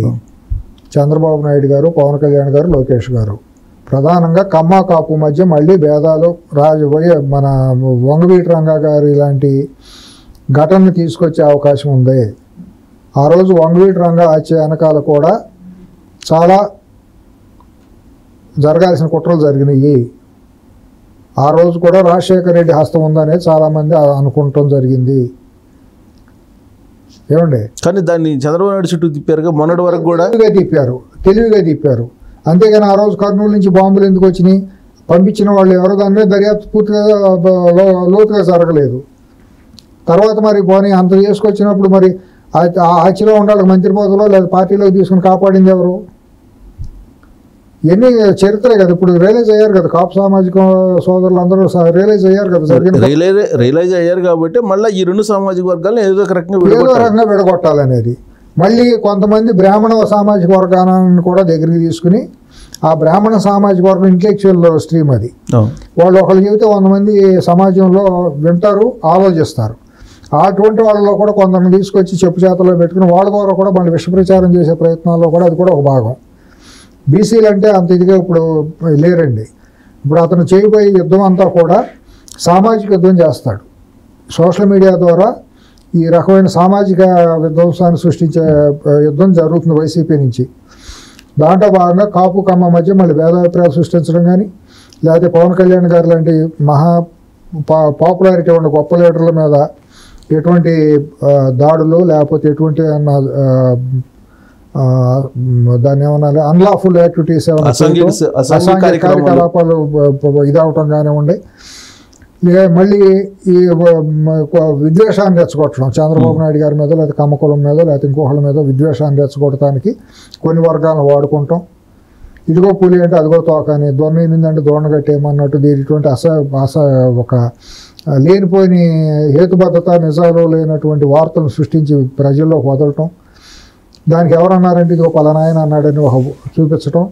దానికి తగ్గాలని మళ్ళీ సోషల్ మీడియాలోనూ తన సొంత మీడియాలోనూ విశ్లేషకులుగా కూర్చోబెట్టుకుని వాళ్ళతో కూడా దాని మీద మాట్లాడించడం. ఇవన్నీ నిరంతరంగా జరిగే విద్వేషం విషం చెమ్మటం అనేది జరుగుతుంది. దీంట్లో సమాజ హితంతో నడుస్తున్నటువంటి పవన్ కళ్యాణ్ గారు జనసేన 100% వాళ్ళు సమాజ హితం కోసం నిలబడ్డారు. ఆయన ప్రూవ్ చేసుకున్నారు. ఇప్పుడు వరకు కూడా ఆయన మాటల్లో చేష్టలు అన్నీ కూడా బాగున్నాయి. ఆయన చాలా జాగరూకత ఉండి తీరాల్సిందే. సెక్యూరిటీ పరంగా కానివ్వండి, ఆ రాష్ట్రంలో ముగ్గురే కాదు ప్రతి ఒక్కళ్ళు కూడా అనుక్షణం వాళ్ళని వాళ్ళు కాపాడుకోవాలి, ప్రజలను కాపాడాలి. అసాంఘిక శక్తులు ఏమేమిటో కూడా అక్కడ ఇంటెలిజెన్స్ను కూడా చాలా జాగ్రత్తగా వాడుకోవాలి. వాళ్ళకు కూడా ఇంకా మీ ద్వారా ఒక మాట చెప్పాలి, ఇది చాలా ప్రధానంగా వెళ్ళాలి వాళ్ళ అక్కడ ఆంధ్రప్రదేశ్ ప్రభుత్వానికి. 2019-2024 మధ్యలో 2024 ఎన్నికల ముందు స్పెషల్ బ్రాంచ్లో అక్కడ రాష్ట్ర జిల్లాల్లో ప్రతి జిల్లాలో స్పెషల్ బ్రాంచ్ ఒక డిఎస్పీను సిఏనో ఉంటారు. వాళ్ళు అక్కడ లోకల్గా ఉండే ఎస్పీలకి కన్ను చెవి అన్నీ వాళ్ళే.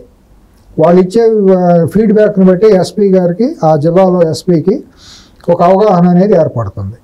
ఒక మనిషి మీద నెగిటివ్ అయినా ఒక మనిషి మీద పాజిటివ్ అయినా, ఒక సిఐ మీద ఎస్ఐ మీద ప్రో చెప్పినా ప్లస్ చెప్పినా మంచి చెప్పినా అన్నీ కూడా వీళ్ళే చేయాలండి.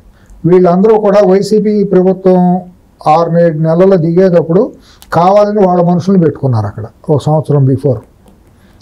ఇవాళ వాళ్ళు అక్కడ టెస్ట్ వేసి ఉన్నారు ప్రతి జిల్లా కేంద్రంలో ఉండే ఎస్బీలో. ఆంధ్రప్రదేశ్ మొత్తంలో 90% పూర్తిగా కూడా వైసీపీ మనుషులే ఉన్నారు. వాళ్ళని కోవట్లే అనాలి. వాళ్ళు తప్పుడు రిపోర్ట్లు ఇస్తున్నారు. ఇప్పుడు ఎస్పీలను మార్చారు కానీ ఎస్పీలకు ఇచ్చే ఫీడ్బ్యాక్ని వీళ్ళు మార్చలేరు కదా. చంద్రబాబు గారు కానీ వీళ్ళు ఎవరు మార్చలేరు కదా. గ్రౌండ్ రిపోర్ట్ వీళ్ళు ఏమనుకుంటారు, ఎస్పీని మార్చాం కదా అంటారు. కానీ ఎస్పీని కీలకంగా యాక్టివేట్ చేసి కీ ఇచ్చి గైడ్ అనాలి కదా. నెట్వర్క్ వాళ్ళదే కదా. వాళ్ళని మార్చుకుంటే ఎస్పీని మార్చడం వల్ల ఉపయోగం లేదు. పేర్లకి ఇద్దరిని మార్చాలి. ఈ వార్త మాత్రం పూర్తిగా వెళ్ళకపోతే అక్కడ రాష్ట్రంలో ఎంత ఉపయోగం ఎంత చేసినా ఆ మార్పుకి ఒక ప్రయోజనం ఉండదు. దాని పర్యవసానమేనా మదనపల్లి ఘటన కూడా 100% జరుగుతుందండి. దాంట్లో ఎటువంటి పరిస్థితి ఇది లేదు. ఎస్బీ పూర్తిగా వైసీపీ కోవట్లతో నిండుంది ఆంధ్రప్రదేశ్లో. ఇంటెలిజెన్స్లో కూడా టాప్ టు బాటం మార్చాల్సిందే. ఇప్పుడు లడ్డా గారు వచ్చిన తర్వాత మొత్తం టోటల్గా సమూలంగా మార్చుకోవాల్సిందే. అది పెద్ద సమస్య కాదు. కానీ స్పెషల్ బ్రాంచ్ అనేది ఎవరికి తెలియని కీలకమైన అంశం. అది బయట సామాన్యులకు తెలియదు, ఎమ్మెల్యేలకు కూడా తెలియదు. నేను చెప్పే ఇది ఏదో వస్తారు, గాలివాటంగా వస్తారు, ఓట్లు వేసాం, మేము ఎమ్మెల్యేలు అయ్యాం, మంత్రులు అయ్యాం అని అంటారే కానీ ఇవాళ అత్యంత కీలకంగా కేవలం కొంతమంది కీలకమైన పోలీస్ ఆఫీసర్లకు మాత్రం ఈ విషయం తెలుసు. క్షేత్రస్థాయిలో ఉండే డిఎస్పీలకి, ఎస్ఐలకు కూడా, సిఐలకు కూడా తెలుసు ఏం జరుగుతుందని. కానీ వాళ్ళు వచ్చి బయటికి మాట్లాడలేరు, ఎందుకంటే డిసిప్లిన్ రియాక్షన్ ఉంటుంది. ఎస్పీ ముందు మాట్లాడటానికి స్థాయిలు ఉండవు కదా. ఒక డిఎస్పీ కూడా ఎస్పీకి చెప్పలేడు ఇది తప్పండి అని, నువ్వెవడో నాకు చెబుతాను. కానీ వాళ్ళకు హైరార్కీలో ఒక ఈగోస్ ఉంటాయి. ఇట్లా పోలీస్ డిపార్ట్మెంట్లో ఇంకా డిసిప్లిన్ ఎక్కువ ఉంటుంది. ఇప్పుడు ఇది హోమ్ మినిస్టర్ దాకా వెళ్ళాలి, హోమ్ మినిస్టర్ డీజీ దాకా వెళ్ళాలి. ఈ విషయాలన్నీ ఏం జరుగుతుంది అనేది వాళ్ళు విశ్లేషించుకోవాలి. సమూలంగా ఎస్బీని స్పెషల్ బ్రాంచ్ని అర్జెంటుగా మార్చుకుని తెలుగుదేశం నిష్పక్షపాతంగా వార్తలను వాస్తవాలుగా తీసుకొచ్చే వాళ్ళని స్పెషల్ బ్రాంచ్లో పెట్టుకోవాలి. అప్పుడు మాత్రమే అక్కడ ఈ అసాంఘిక శక్తుల ఆట కట్టడవుతానికి అవకాశం ఉంటుంది. ముందస్తుగా సమాచారం రావాలన్నా కానీ స్పెషల్ బ్రాంచ్ ద్వారానే వస్తుంది. స్పెషల్ బ్రాంచ్, ఇంటెలిజెన్స్ రెండు ప్యారలల్ గా ఉంటాయి. ఇంటెలిజెన్స్ ఏమో కేంద్ర అంటే హెడ్ క్వార్టర్స్కి వెళ్తుంది, అంటే ఏ స్టేట్ కా స్టేట్ హెడ్ క్వార్టర్స్కి వెళ్తుంది ఇంటెలిజెన్స్. డైరెక్ట్ ఎస్పీతో సంబంధం ఉంటుంది ఇంటెలిజెన్స్ వాళ్ళు. స్పెషల్ బ్రాంచ్ మాత్రం ఎస్పీకే సంబంధం ఉంటుంది. సో మిథున్ రెడ్డి సంఘటన కానీ, మదనపల్లి కానీ, లేదా నేను తుపాకులు కానీ, యూనికొండ కానీ, అన్నీ కూడానండి పూర్తిగా స్పెషల్ బ్రాంచ్ కన్సర్న్లో పూర్తిగా మార్చేయాలి వాళ్ళని. వాళ్ళకి తప్పుడు ఇన్ఫర్మేషన్లు ఎస్పీఎల్కి వెళ్తున్నాయి. ఎస్పీఎల్ మార్చడం మూలన అక్కడ ఉపయోగం లేదు. ఎస్పీఎల్కి ఉండే స్పెషల్ బ్రాంచ్ వాళ్ళని మార్చాలి. వాళ్ళ మీద పూర్తిగా నిఘా పెట్టి వాళ్ళు ఎవరో ఏంటి అనేది ఒక డేటా తీసుకుని వాళ్ళు చేసిన తర్వాత మాత్రమే సిఎల్, ఎస్ఐల్ అనే చేంజెస్ జరగాలి. లేదంటే నేల విడిచి సౌండ్ చేసినట్టు 100% అవుతుంది. సో ఈ వార్త మాత్రం చాలా కీలకంగా ప్రధానంగా చేరాలి ప్రజలకి కానీ ప్రభుత్వానికి, ఆంధ్రప్రదేశ్ ప్రభుత్వానికి అండి. సో జగన్మోహన్ రెడ్డి విషయానికి వస్తే సార్, ఆయన నా ఎస్సీలు, నా బీసీలు, నా ఎస్టీలు అంటుంటారు. కానీ ఆయనేమో చేసేదేమో ఇప్పుడు మనం ఢిల్లీలో తీసుకుంటే Vijayasai Reddy Rajya Sabha floor leader, parliamentary party leader ఏమో వైవి సుబ్బారెడ్డి, ఏడేమో లోక్సభలో మిథున్ రెడ్డి, అందరు రెడ్డి. అసలు ఎక్కడండి తన ముఖ్యమంత్రి కూడా ఒక దళితుడిని అక్కడ పక్కన కూర్చోబెట్టుకున్నాడా, ఒక గిరిజనుడిని అక్కడ పక్కన కూర్చోబెట్టుకున్నాడా? మీ చేసే అసాంఘికమైన కార్యకలాపాలు చేయడానికి దళిత కార్డు వాడి సునీల్, నేను ఇంకొక ఉన్నాడు కదా బోరుగడ్డ సునీల్, అనిల్, నందిగామ సురేష్ ను ఒకడు వాడుకున్నాడు, అసాంఘిక శక్తిగా వాడుకున్నాడు. ఐపీఎస్ ఇద్దరు వాడుకున్నాడు కదా, అనిలను, ఇంకొక అతను సునీల్ అండి, సునీల్ కుమార్ ఒకడు, ఇంకొకడు ఉన్నాడు కదా సంజయ్. అది అసాంఘిక కార్యకలాపాలకు వాడుకున్నారు కదా ఐపీఎస్. వాళ్ళిద్దరు కూడా ఐపీఎస్ అనే దానికి మచ్చలాంటి వాళ్ళు కదా. బోర్గడ్డ అనిల్ అనేవాడిని దానికి అసాంఘిక కార్యకలాపాలకే వాడుకున్నాడు కదా. అటువంటి వాటికి మాత్రం ఈ కులాన్ని వాడుకున్నాడు. కానీ తన పక్కన నా ఎస్సీలు, నా బీసీ, నా ఎస్టీలు అని అంటానికి చేతలు ఎక్కడన్నా చూపించాడా? తన దొంగ సారాతో చంపిందంతా కూడా ఎస్సీలను, ఎస్టీలనేగా. కల్తీ సారాతో చంపేసింది వాళ్ళేక, పేదలేక దానికి బలైంది, బీసీలేక బలైంది. సుమారు 2 లక్షల మందికి లివర్ పాడైందంట. ఇవాళ అది డేటా బయటకు తీస్తానండి. గత 1924 మధ్యలో ప్రైవేట్ హాస్పిటల్ కూడా తీయొచ్చు. మీ చేతిలో ప్రభుత్వం ఉంది కాబట్టి లివరు, ఇంటెస్టైన్స్, కిడ్నీసు, న్యూరో ప్రాబ్లం వచ్చిన వాళ్ళు ఎంతమంది? 14-19 మధ్య ఎంత ఉంది హాస్పిటల్ ఓపీలు తీసుకుంటే, ఇన్పేషెంట్లుగా తీసుకుంటే? కిడ్నీ ట్రాన్స్ప్లాంట్ ఎంతమంది దాకా వెళ్ళింది? బయట హాస్పిటల్కి వెళితే డబ్బులు భరించలేక పసర వైద్యాలలోనూ ఆయుర్వేద వైద్యాల పేరుతో కొన్ని ట్రీట్మెంట్లకు వెళ్ళేవాళ్ళు చాలామంది ఉన్నారండి, అడవుల్లోనూ గిరిజన ప్రాంతాల్లో. అటువంటి వాళ్ళు హాస్పిటల్కి వెళ్తే డబ్బులు లేక, కూలినది కూడా లేదు అక్కడ చేసుకుంటానికి. 5 ఏళ్ళకు కుదేలైపోయింది. కాబట్టి ఏదో బతకాలనే కాంక్షతో ఏం చేస్తారంటే, ఏదో ఆ పసరం ఉందని, ఆయుర్వేదం ఉందని, తక్కువ రేటుకు అవుతుంది కదా అనే ఆశతో అక్కడికి వెళ్ళటం వీళ్ళు చాలామంది ఉన్నారండి. ఈ పాపానికి బాధ్యులు ఎవరండి? వీళ్ళు కాదండి. మొత్తం ఇంత దుర్మార్గంగా చేసి, కనికరం లేకుండా, మానవీయ కోణం లేకుండా చేసి, కేవలం అధికారమే పరమావధిగా, డబ్బే పరమావధిగా, దోపిడీనే వీళ్ళు చెంబలు వేయాలి, బందిపోట్ల కంటే దారుణమైన వాళ్ళండి వీళ్ళు. ఈ బ్యాచ్ విచిత్రం ఏంటంటే గవర్నమెంట్ బాగానే కానీ ఉల్టా గవర్నమెంట్ని బదనాం చేస్తున్నారు కదా, అది కదా విచిత్రం. కదా పిల్లి గుడ్డిదైన సో ఎలికి ఏమైనా చూపును, మన చేతకాంతనం అవతరాడికి బలం. మనం కనుక గట్టిగా వెన్నెముకతో బలంగా నిలబడి ఎక్కడ నువ్వు కానీ గట్టిగా కన్నేరు చేసి ఒక తాట తీస్తే ఎక్కడ ఏ కలుగులు ఎక్కడెక్కడ ఉన్నాయో మొత్తం అన్నీ బయటకు వస్తాయి. కలుగులు, పాములు, ఎలుకలు అన్నీ వస్తాయి, బయటకు వస్తాయి. లేకపోతే ఎక్కడ పిల్ల అక్కడ దాక్కుంటుంది. సో 3 రోజుల పాటు ఢిల్లీలో ఉంటాను అన్నాడు ఆయన. మళ్ళీ వాళ్ళ గన్నవరం వచ్చినట్టున్నాడు అమ్మిటే. వెంటనే షెడ్యూల్ మరి ఏమైందో తెలియదు. అందరు తూ అని ఊశారు, ముఖాన్ని ఊశారు. ఢిల్లీలో కూడా పొరుగు పోయింది. వాళ్ళు వచ్చారని మనం అనుకుంటున్నాం. వచ్చిన తర్వాత ఎందుకు వెళ్ళామని రిగ్రెట్ కూడా వాళ్ళు ఫీల్ అవుతారు. సొంత రాష్ట్రంలో కూడా తిడతారుగా. మనలాంటి వాళ్ళు ఇతర రాష్ట్రాల్లో కూడా వాళ్ళ సొంత కార్యకర్తలు, పార్టీ నాయకులు కూడా అంటారు కదా, నువ్వు ఎటువంటి మా శక్తికి మద్దతు పలికారా, నీకు సిగ్గుచారం లేదని అనరా. ఎమ్మటినే వీళ్ళు వెళ్ళారు కదా, గిరిజన సోదరులు వెళ్ళిపోయి, దళితులు గిరిజనులు వెళ్ళిపోయి అక్కడే నిలదీశారుగా. ఆ పార్టీలో ఎంపీ ఇట్లా చేశాడు, ఒక మహిళతో ఇట్లా చేశాడు, మీరు ఏ మొహం పెట్టుకుని వచ్చారని అక్కడే నిలదీశారు కదా. అది అఖిలేష్ యాదవ్కి ఏమాత్రం కనీసం ఇంగిత జ్ఞానం ఉంటే ఆ పరిసరాల్లోకి రాకూడదు. అతనికి ఉన్న స్టేచర్కి పెద్ద రాష్ట్రంలో ఒక ప్రధానమైన నాయకుడు కదా, ప్రతిపక్ష నాయకుడు కదా. అసలు రావటం ఏంటి, అక్కడికి రావటం ఏంటి, అతనికి ఉండాలి ఇంగిత జ్ఞానం ఉండాలి. అటువంటి వాళ్ళకి ఇటువంటి అసాంఘిక శక్తులను పెంచి పోషించడం అంటే వాళ్ళు కూడా అసాంఘిక శక్తులతో సమానంగా ట్రీట్ చేయబడతారు సమాజం ద్వారా. రాష్ట్రపతిని కలవాలని ఒక షెడ్యూల్ ఉంది ఆయనది. బహుశా ముర్ముని కలవకుండా వచ్చాడంటే మదన్ మోహన్ ఎఫెక్ట్ ఏమో. అంతే కదండి, మదన్ మోహన్ ఎఫెక్ట్. తర్వాత ఆవిడ కూడా అపాయింట్మెంట్ ఇచ్చారో లేదో, పొరుగు పోతుంది అనేది బీజేపీ కన్సర్న్లోనే ఉంటుంది కదా సహజంగా. మరి ఇదంతా మనకు నష్టం చేస్తుంది, మనకే నష్టం జరుగుతుంది ఎక్కువ ప్రోత్సహించితే అనే భావం బీజేపీలో కూడా వచ్చి ఉండొచ్చు. ఇక్కడ నువ్వు సోదరుగా దుకాణం సర్దుకుని వెళ్ళకపోతే నీ ఈ చెడిపోతుందని వాళ్ళు వార్నింగ్ ఇచ్చి ఉండొచ్చు శుతిమెత్తంగా. నిన్ను ఎక్కువ రోజులు మేము కాపాడలేము, నువ్వు ఓవర్ యాక్షన్ చేసావంటే మాకు ఇబ్బంది అవుతుందని. వాడినట మేము పెంచి పోషిస్తున్నాము అనేది బయటికి వెళ్తే మాకు ఇబ్బంది అవుతుందని వాళ్ళ భావం అయి ఉండొచ్చు. రేపొద్దున మరి సరే అతను మీరు ఇట్లా పెంచుతున్నారు కదా, మరి బాబు గారు మేము కూడా రివ్యూ చేసుకుంటాం పద్ధతి అనే పరిస్థితి వచ్చింది అనుకోండి, పరిస్థితి ఏంటి? వీళ్ళు పవన్ కళ్యాణ్ గారు కూడా వదిలిపెట్టరండి, ఆయనకే మొహమాటం లేదు. ఆయన వెళ్ళి బీజేపీని గట్టిగానే అడుగుతారండి, బాబు గారు అడుగుతారండి, విచారణ వేగవంతం చేయండి కేసులు అని చెప్పి. సో ఎల్లుండి వెళ్తున్నారుగా, 26 వెళ్తున్నారు, 100% వెళ్తారండి. వాళ్ళు అదే ప్రణాళిక, రాష్ట్ర అభివృద్ధి, కేసులు సత్వరమే విచారణ జరగాలి. ఇప్పుడు చంద్రబాబు నాయుడుకి ఒక అవకాశం ఇచ్చినట్టు అయింది జగన్మోహన్ రెడ్డి. 100%. ఎందుకంటే రాష్ట్రంలో ఉన్న పరిస్థితులు ఇదిగో ఇలా అని ఎక్స్ప్లెయిన్ చేయాలి కదా.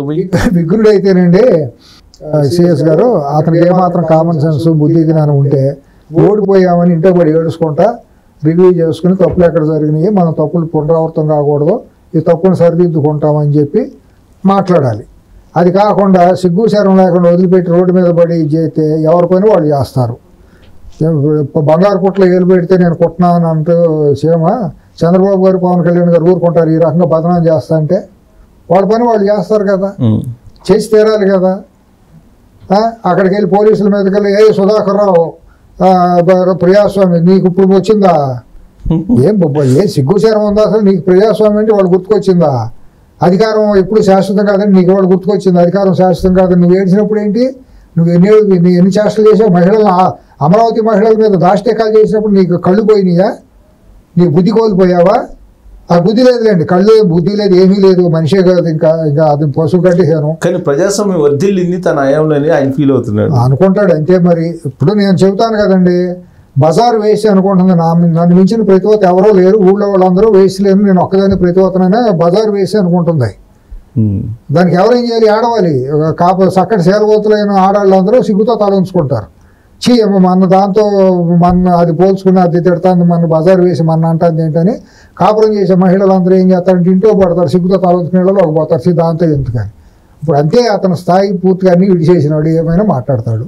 అవి విడిచేసిన వికృత శక్తిని కనుక ఆ రకంగా వదిలిపెడితే 14-19 మధ్య ఏ రకంగా అయితే పాదయాత్రలు చేసుకుంటూ రాష్ట్రాన్ని సర్వనాశనం చేసి కోడికత్తి ద్వారా నాశనం చేశాడో, మళ్ళీ అటువంటి దానికి చంద్రబాబు నాయుడు గారు మళ్ళీ చక్కటి రాస్తా వేసినాడు అవుతాడు. ఆయన ప్రజలు నమ్ముతారంటారు. ఇంకా నమ్మినా నమ్మకపోయిన వికృత శక్తి వెళ్ళిన తర్వాత నీ కౌంటర్ వెయిట్ అనేది తయారవుతుంది. ఒక రూలింగ్ పార్టీకి మీద ఇప్పుడు మొదలు అసంతృప్తి అనేది సహజం, ఇది నేచర్ థియరీ. అవును ఉంటుంది, కానీ ఇంతకుముందు నేను మాట తప్పును, మడమ తప్పును, విశ్వసనీయత ఇవన్నీ మాట్లాడేవాళ్ళు. అవసరం లేదండి, తనకు సపోర్ట్ చేయడానికి ఒక 20-30 మంది ఎడదోళ్ళు ఉన్నారు, సమాజంలో ఎడదోళ్ళు ఉన్నారు కదండి. అది డిసింటిగ్రేట్ అవ్వలేదు కదా, కౌంటర్ పార్టీ ఇంకా డిసింటిగ్రేట్ కాదా. సో అది అడ్వాంటేజ్. ఆ కౌంటర్ ఫోర్స్ అనేది డిసింటిగ్రేట్ అయ్యే వరకు అవతలాడికి ఆయుధం ఉంటుంది, ఆక్సిజన్ ఉంటుంది. ఇప్పుడు ఈయన మల్టీ టాస్క్ చేయాలి, అవతలానే రాజకీయంగా డిసింటిగ్రేట్ చేయాలి, ఆ శక్తులన్నింటినీ ఓటు బ్యాంకును డిస్టెబిలైజ్ చేయాలి. వీటిని అర్జెంటుగా పట్టుకుని చట్ట ప్రకారం ఎక్కడెక్కడ అసాంఘిక కార్యకలాపాలు చేశాడో అక్కడ కట్టడి చేయాలి. నిన్న 307 కేసు రఘురామకృష్ణరాజు గారి దాంట్లో నమోదైంది కదా, దాని మీద ఎందుకు అరెస్ట్ చేయడానికి వీల్లేదు? మీరు మీకు వచ్చిన నష్టం ఏంటి? మిమ్మల్ని ఎవరు ఆపుతున్నారు? నీకేంటి మొహమాటం ఏంటి? మీకేంటి మొహమాటం? చట్టం తన పని తాను చేయనివ్వాలి కదా. ఇటువంటి పరిపాలన అయితే ప్రజలకు ఏం మంచి చేసినట్టు? మీరు ఏదో అనుకుంటున్నారు కానండి, ఇవాళ గెలిచింది వైసీపీని అన్నట్టే ఉంది అక్కడ పరిపాలన. ఈ మాట అంటే చాలా మంది కొన్ని బాధగా ఇదవుతుంది. అక్కడ పరిపాలన నేనేమి విమర్శించడం కాదు, సరైన పందాలో లేదు. 2 నెలలు అయినా కూడా నేను 2 నెలల్లో ఏదో మెరగాలు జరిగిపోతే తెల్లబెట్టి మార్చేస్తారని నేను అంత విఘ్నతలేనండి కాదు. 5 సంవత్సరాల దీర్ఘకాలిక ప్రయాణంలో మినిమం చాలా దాటుకుంటూ వెళ్ళాలి. కానీ 2 నెలల్లో చేయాల్సినవి కూడా కనీసం చేయట్లేదు వీళ్ళు ఒక రాంగ్ మెసేజ్ ఇచ్చేసారు, మేము పాత వాళ్ళమే కానీ ఏమి మారలేదు అని చెప్పి. సో ఇప్పుడు ఆయన జగన్మోహన్ రెడ్డి ఏంటంటే ఆయన మీద కేసు విచారణ కూడా జరగదనేటువంటి ఒక ధైర్యంతో ఉన్నాడు. ఇప్పుడు రఘురామకృష్ణరాజు ఏమో ఆయన పోరాడుతున్నాడు, నా కేసు సంగతి ఏంది, విచారణ చేయండి అని. ఆయన ఏమో అధికార పార్టీ ఎమ్మెల్యే అయి ఉండి పోలీసులు పిలిచి దాని మీద స్పెషల్ టాస్క్ ఫోర్స్ వేసి దాని ఏంటో తేల్చమని చెప్పడానికి నీకేంటి ఇదేంటి? నీ పవర్ పాయింట్ ప్రెజెంటేషన్ అడ్డామా, అసెంబ్లీ అడ్డామా? కాదు కదా. పవర్స్ డెలిగేట్ చేసి ఒక టీముని పెట్టి చేయమని చెప్పి ఎక్కడికక్కడ చేసి 5 ఏళ్లలో వేసిన కేసుల మీద స్పెషల్గా ప్రయారిటీ వైజ్గా పెట్టి ఒక సెల్ పెట్టి అక్కడ ఒక టీముని పెట్టి అడ్వకేట్స్ని పోలీస్ ఆఫీసర్లతో పెట్టి ఒక స్పెషల్ సెల్ తయారు చేసి రాజకీయ ప్రేరేపితమైనటువంటి అక్రమమైన కేసులు ఏమేమి ఉన్నాయో మీరు మొత్తం వచ్చి బాధితులు అందరూ ఇవ్వండి అంటే ఏ జిల్లాకు ఆ జిల్లా వెళ్ళి ఇచ్చేస్తారు కదా. ఆ డేటా మొత్తం స్టేట్ వైడ్గా ఒక సెంట్రల్ పూల్గా వస్తుంది కదా. దాన్ని ఎక్కడెక్కడ విశ్లేషించేసుకుని ఇది నిజమైన కేసు అబద్ధమైన కేసు తేల్చేయటం పెద్ద సమస్య కాదు కదా. దాన్ని ఒక విడత కాదు, లక్షల కేసులు అన్ని వేల కేసులు ఒకేసారి ఇవ్వరు కాబట్టి ఫేజ్ వైజ్ మేనర్లో 3-4 సార్లు ఆ సీరియస్నెస్ బట్టి దాని యొక్క నిజాయితీని బట్టి అక్రమ కేసులు ఏంటో తెలుసు. అటువంటి కేసులను ఎత్తేయచ్చు కదండి. మిమ్మల్ని ఎవరడ్డం బట్టి ఒక జీవో కొడితే అయిపోతుంది కదా. దానికి ఇనిషియేట్ చేయడానికి ఒక టీమును పెట్టామని కూడా మెసేజ్ ఇవ్వలేరా? ఇదిగో పలానా మేము సెల్ తయారు చేసాం, ఆ సెల్ ఇదిగో ఈ అక్రమమైన కేసులు పెట్టిన వాళ్ళ అందరి మీద మేము చేస్తున్నామంటే మీలాంటి వాళ్ళు చాలా మంది అక్రమ కేసులు పెట్టి సోషల్ మీడియాలో పెడతారు. రంగనాయకం గారు లాంటి వాళ్ళు చాలా మంది ఉన్నారు కదండి. చిన్నగా పెద్ద అన్ని కేసులు ఉన్నాయి కదా. కార్యకర్తలు సామాన్యమైన కార్యకర్తలు ఇబ్బంది పడినవి ఉన్నాయి కదా, సోషల్ మీడియాలో ఇబ్బంది పడినవి ఉన్నాయి కదా, కొట్టి వాళ్ళే వెళ్ళి కేసులు తిరిగి పెట్టి కేసులు ఉన్నాయి కదా, వాళ్ళు వచ్చి కొట్టి బాధితుడి మీద కేసులు పెట్టినవి ఉన్నాయి, ఎస్సీ ఎస్టీల మీద ఎస్సీ ఎస్టీ కేసులు పెట్టినవి ఉన్నాయి. ఇది అసాంఘికం కదా. ఇటువంటి వాటన్నింటినీ తొలగించడానికి మీకు వచ్చిన 2 నెలలు అయితే లాంగ్ పీరియడ్ కదా. సో ఇప్పుడు రఘురామకృష్ణరాజు గారు పెట్టిన కేసు ఫైల్ చేయడానికి 30 days పట్టిందంట. అవును, ఎఫ్ఐఆర్ ఒక ఎమ్మెల్యే అయ్యి ఉండి, అధికార పార్టీ ఎమ్మెల్యే అయ్యి ఉండి ఏంటో అర్థం కావట్లేదండి. ప్రయారిటీస్లో మాత్రం వాళ్ళు ఇది పరిపాలన సాగట్లేదనే చెప్పాలి. 50 రోజుల్లో మాత్రం ఒక సామాన్యుడిగా ఒక విఘ్నతగా ఉండండి. అదే ధైర్యమా జగన్మోహన్ రెడ్డికి, లేదంటే బీజేపీ వాళ్ళ ఒత్తిడి? 2 రకాలు ఉంది. నాకు ఢిల్లీలో ఇంకా నాకు కొనసాగుతున్న మద్దతు ఆశీస్సులు, ఇక్కడేమో ఇప్పుడు ప్రభుత్వం యొక్క చేతగాంతానో నేను భయపెడితే ఉడతూపులు ఊపితే వాళ్ళు భయపడిపోతారు కాబట్టి నేను ఎప్పుడు ఆ ఉడతూపులు ఆపకూడదు అని చెప్పి తనదైన సహజమైన రీతిలో అంత మునుపు ఉన్న దీన్ని బట్టి వాళ్ళ తండ్రి నుంచి వస్తుందండి. అందితే చుట్టూ అందకపోతే కాళ్ళు తొక్కిన ఆరు లాగుతామని అంటే రాత్రిపూట వచ్చి కాళ్ళు కట్టుకుంటారు. భయస్తులు అంటారా? 100% భయస్తు. ఎవడో పీకుడు కానీ వీళ్ళందరూ ఏమన్నా భయస్తులుగా ఎవడండి మొగాడు? ప్రతి ఒక్కళ్ళు భయస్తులే. ఎవడే యువత ఆస్తి డబ్బు కోసము పదవుల కోసం ఇదే జీవితం అనుకునే వాళ్ళు ప్రతి ఒక్కళ్ళు భయస్తులే. కానీ జగన్మోహన్ రెడ్డి నేషనల్ మీడియాలో ఢిల్లీలో నేను మాట్లాడితే ఉన్నా అంటే చంపితే నన్ను చంపండి, నా కార్యకర్తల్ని పెద్ద త్యాగశీలి. మరి బాబాయిని ఎవరు చంపారో బయటికి చెప్పాలి, అబ్దుల్ సలాంని ఎవరు చంపారో చెప్పమను, డాక్టర్ సుధాకర్ని ఎవరు చంపారు, డ్రైవర్ సుబ్రహ్మణ్యాన్ని ఎవరు చంపారు, ఇవన్నీ మరి ఎవరు చంపారు? మరి నీ మనుషులు కదా చంపింది, నీ వాళ్ళు కదా, అనంతబాబు నీ వాడు కదా, నువ్వు చెప్తే కదా పోలీసులు వెళ్ళి డాక్టర్ సుధాకర్ రోడ్డు మీద తాళేసి కొట్టి ఆత్మ ఇచ్చేసింది. అబ్దుల్ సలాం చంపింది ఎవరు? అక్కడ కిరణ్ చంపింది ఎవరు? ఇక చంద్రయ్యని చంపింది ఎవరు? ఇట్లా లిస్టు తీస్తే చదవటం కష్టం. మొత్తం అఫీషియల్ రికార్డు నిన్న బయటకు వచ్చింది. దాని ప్రకారం 2560 ఉంది మర్డర్లు. ఏది 2019 నుంచి 24 మధ్య ఎన్ని ఓన్లీ మనం మాట్లాడుకున్న 5-6 నుండి పాపులర్ అవటం వలన మనం మాట్లాడుకోగలిగాం. ఇప్పుడు అనంతపురం, రాయలసీమలో సెన్సిటివ్ జిల్లాల్లో గుర్తింపు లేని కేసులుగా చంపేసేసిన తర్వాత అన్ఐడెంటిఫైడ్ కేసులుగా మిగిలిపోయి చాలా ఉన్నాయి. ఫ్యాక్షన్ జిల్లాలో జరిగే రొటీన్ కార్యక్రమం. ఈ ఫ్యాక్షనిస్టులకు అందరికీ తెలుసు, ఇప్పుడు ఈ జగన్ కుటుంబానికి కూడా తెలుసు, గుర్తింపు లేకుండా చంపేసి పారైతే పోలీసులు పట్టించుకోకపోతే అది ఎప్పుడో కాలగర్భంలో కలిసిపోతాయి అనేది. అటువంటి హత్యలు ఇంకా ఈ 2600 వచ్చినాయో లేదో తెలియదు. కిడ్నాప్లే దాదాపు 30,000 ఉన్నాయంట. లేదు లేడీస్. అవును, అది పవన్ కళ్యాణ్ గారు చెప్పారు కదా, నేషనల్ క్రైమ్ బ్యూరోలో అంటే ఆయన హేళన చేశారు కదా, అది ఆయన చాలా ట్రోల్ చేశారు. 30,000 ఎట్టా ఉంటే ఎవరు చెప్పారు చూపిస్తుండ అని. ఇప్పుడు అసలు దాని వెనక ఏమన్నా కాన్స్పిరసీ ఉందా సార్ ఈ మహిళల కిడ్నాప్ వెనక? అది రాకెట్ అండ్ హ్యూమన్ ట్రాఫికింగ్ అండి. దాంట్లో చాలా మంది వాలంటీర్లుగా చేసిన వాళ్ళు ప్రభావం ఉంది. వాళ్ళు పింపుల్గా తయారయ్యారు, బ్రోకర్లుగా తయారయ్యారండి. ఇది ఒక ఇంటర్నేషనల్ వైడ్ మాఫియానండి. అది కూడా డేటా కూడా కర్నూలు, కడప జిల్లాల నుంచి ఎక్కువ మంది, అనంతపురం వాళ్ళు కూడా ఎక్కువ మంది ఏంటంటే గిరిజన ట్రైబల్ ఎస్టీలకు చెందిన వాళ్ళు ఎక్కువ ఉంటారండి, బీసీలకి. ఎందుకంటే వాళ్ళు ఎందుకంటున్నారంటే ఆర్థికంగా వెనకబాటుతనం ఉండడం వల్ల సర్వైవల్ కోసం ఇప్పుడు కూడా అమ్ముకునే వాళ్ళు ఉన్నారు, పిల్లలు ఆడబిడ్డలు అమ్ముకునే వాళ్ళు మనకి ట్రైబల్ ఏరియాలో ఉంటారు. వీళ్ళందరినీ బాంబే రెడ్ లైట్ ఏరియాకి తీసుకెళ్ళి అమ్ముకునేది చాలా మంది. ఒక రాకెట్, పెద్ద రాకెట్ నడుస్తుంది. దాంట్లో గత 5 సంవత్సరాల్లో ఈ వాలంటీర్లుగా చేసిన వాళ్ళు మొత్తం ఈ డేటాను అంతా తీసుకెళ్ళి ఒక పెద్ద రాకెట్ ఇది. ఆ ర్యాకెట్కి ఇదిగో 50 ఏళ్లలో పలానా వాళ్ళు ఈ అమ్మాయి బాగుంది, ఈ అమ్మాయి బాగుంది, ఇది ఇస్తా ఉంది అని వాళ్ళు మొత్తం అంతా డేటా సైజ్ చేయటం, వాళ్ళని ట్రాప్ చేయటం. ట్రాప్ చేసిన వాళ్ళు తీసుకుపోయి రెడ్ లైట్ ఏరియాలకి, హ్యూమన్ ట్రాఫికింగ్కి, లేకపోతే వీలైతే దుబాయ్ లాంటి ఏదో కంట్రీస్ ఉంటాయి కదా. ఎంత చేసింది జగన్ టీమేనా? వాళ్ళు వైసీపీ వాళ్ళే ఉంటారు, ఇంకెవరు చేస్తారు? మీరు నేను చేస్తే ఊరుకుంటారా? అధికారంలో ఉంది కాబట్టి ఊరుకోరు కదా. అంతే కదా మరి. ఒకవేళ తెలుగుదేశం వాడు ఎవడన్నా చేస్తే కుమ్మేసి వదిలిపెట్టడం, ఫోటోలు కట్టేవాళ్ళు లేదు, బ్యానర్లు కట్టేవాళ్ళు కాదు, ఏం చేయకపోతే కుమ్మారు కదా. జనసేన వాళ్ళు ఊరుకుంటారా? వీళ్ళంతా ఇటువంటి వాళ్ళే నేను చెప్పరా? దీంట్లో అదే అసాంఘిక శక్తుల పార్టీ అండి.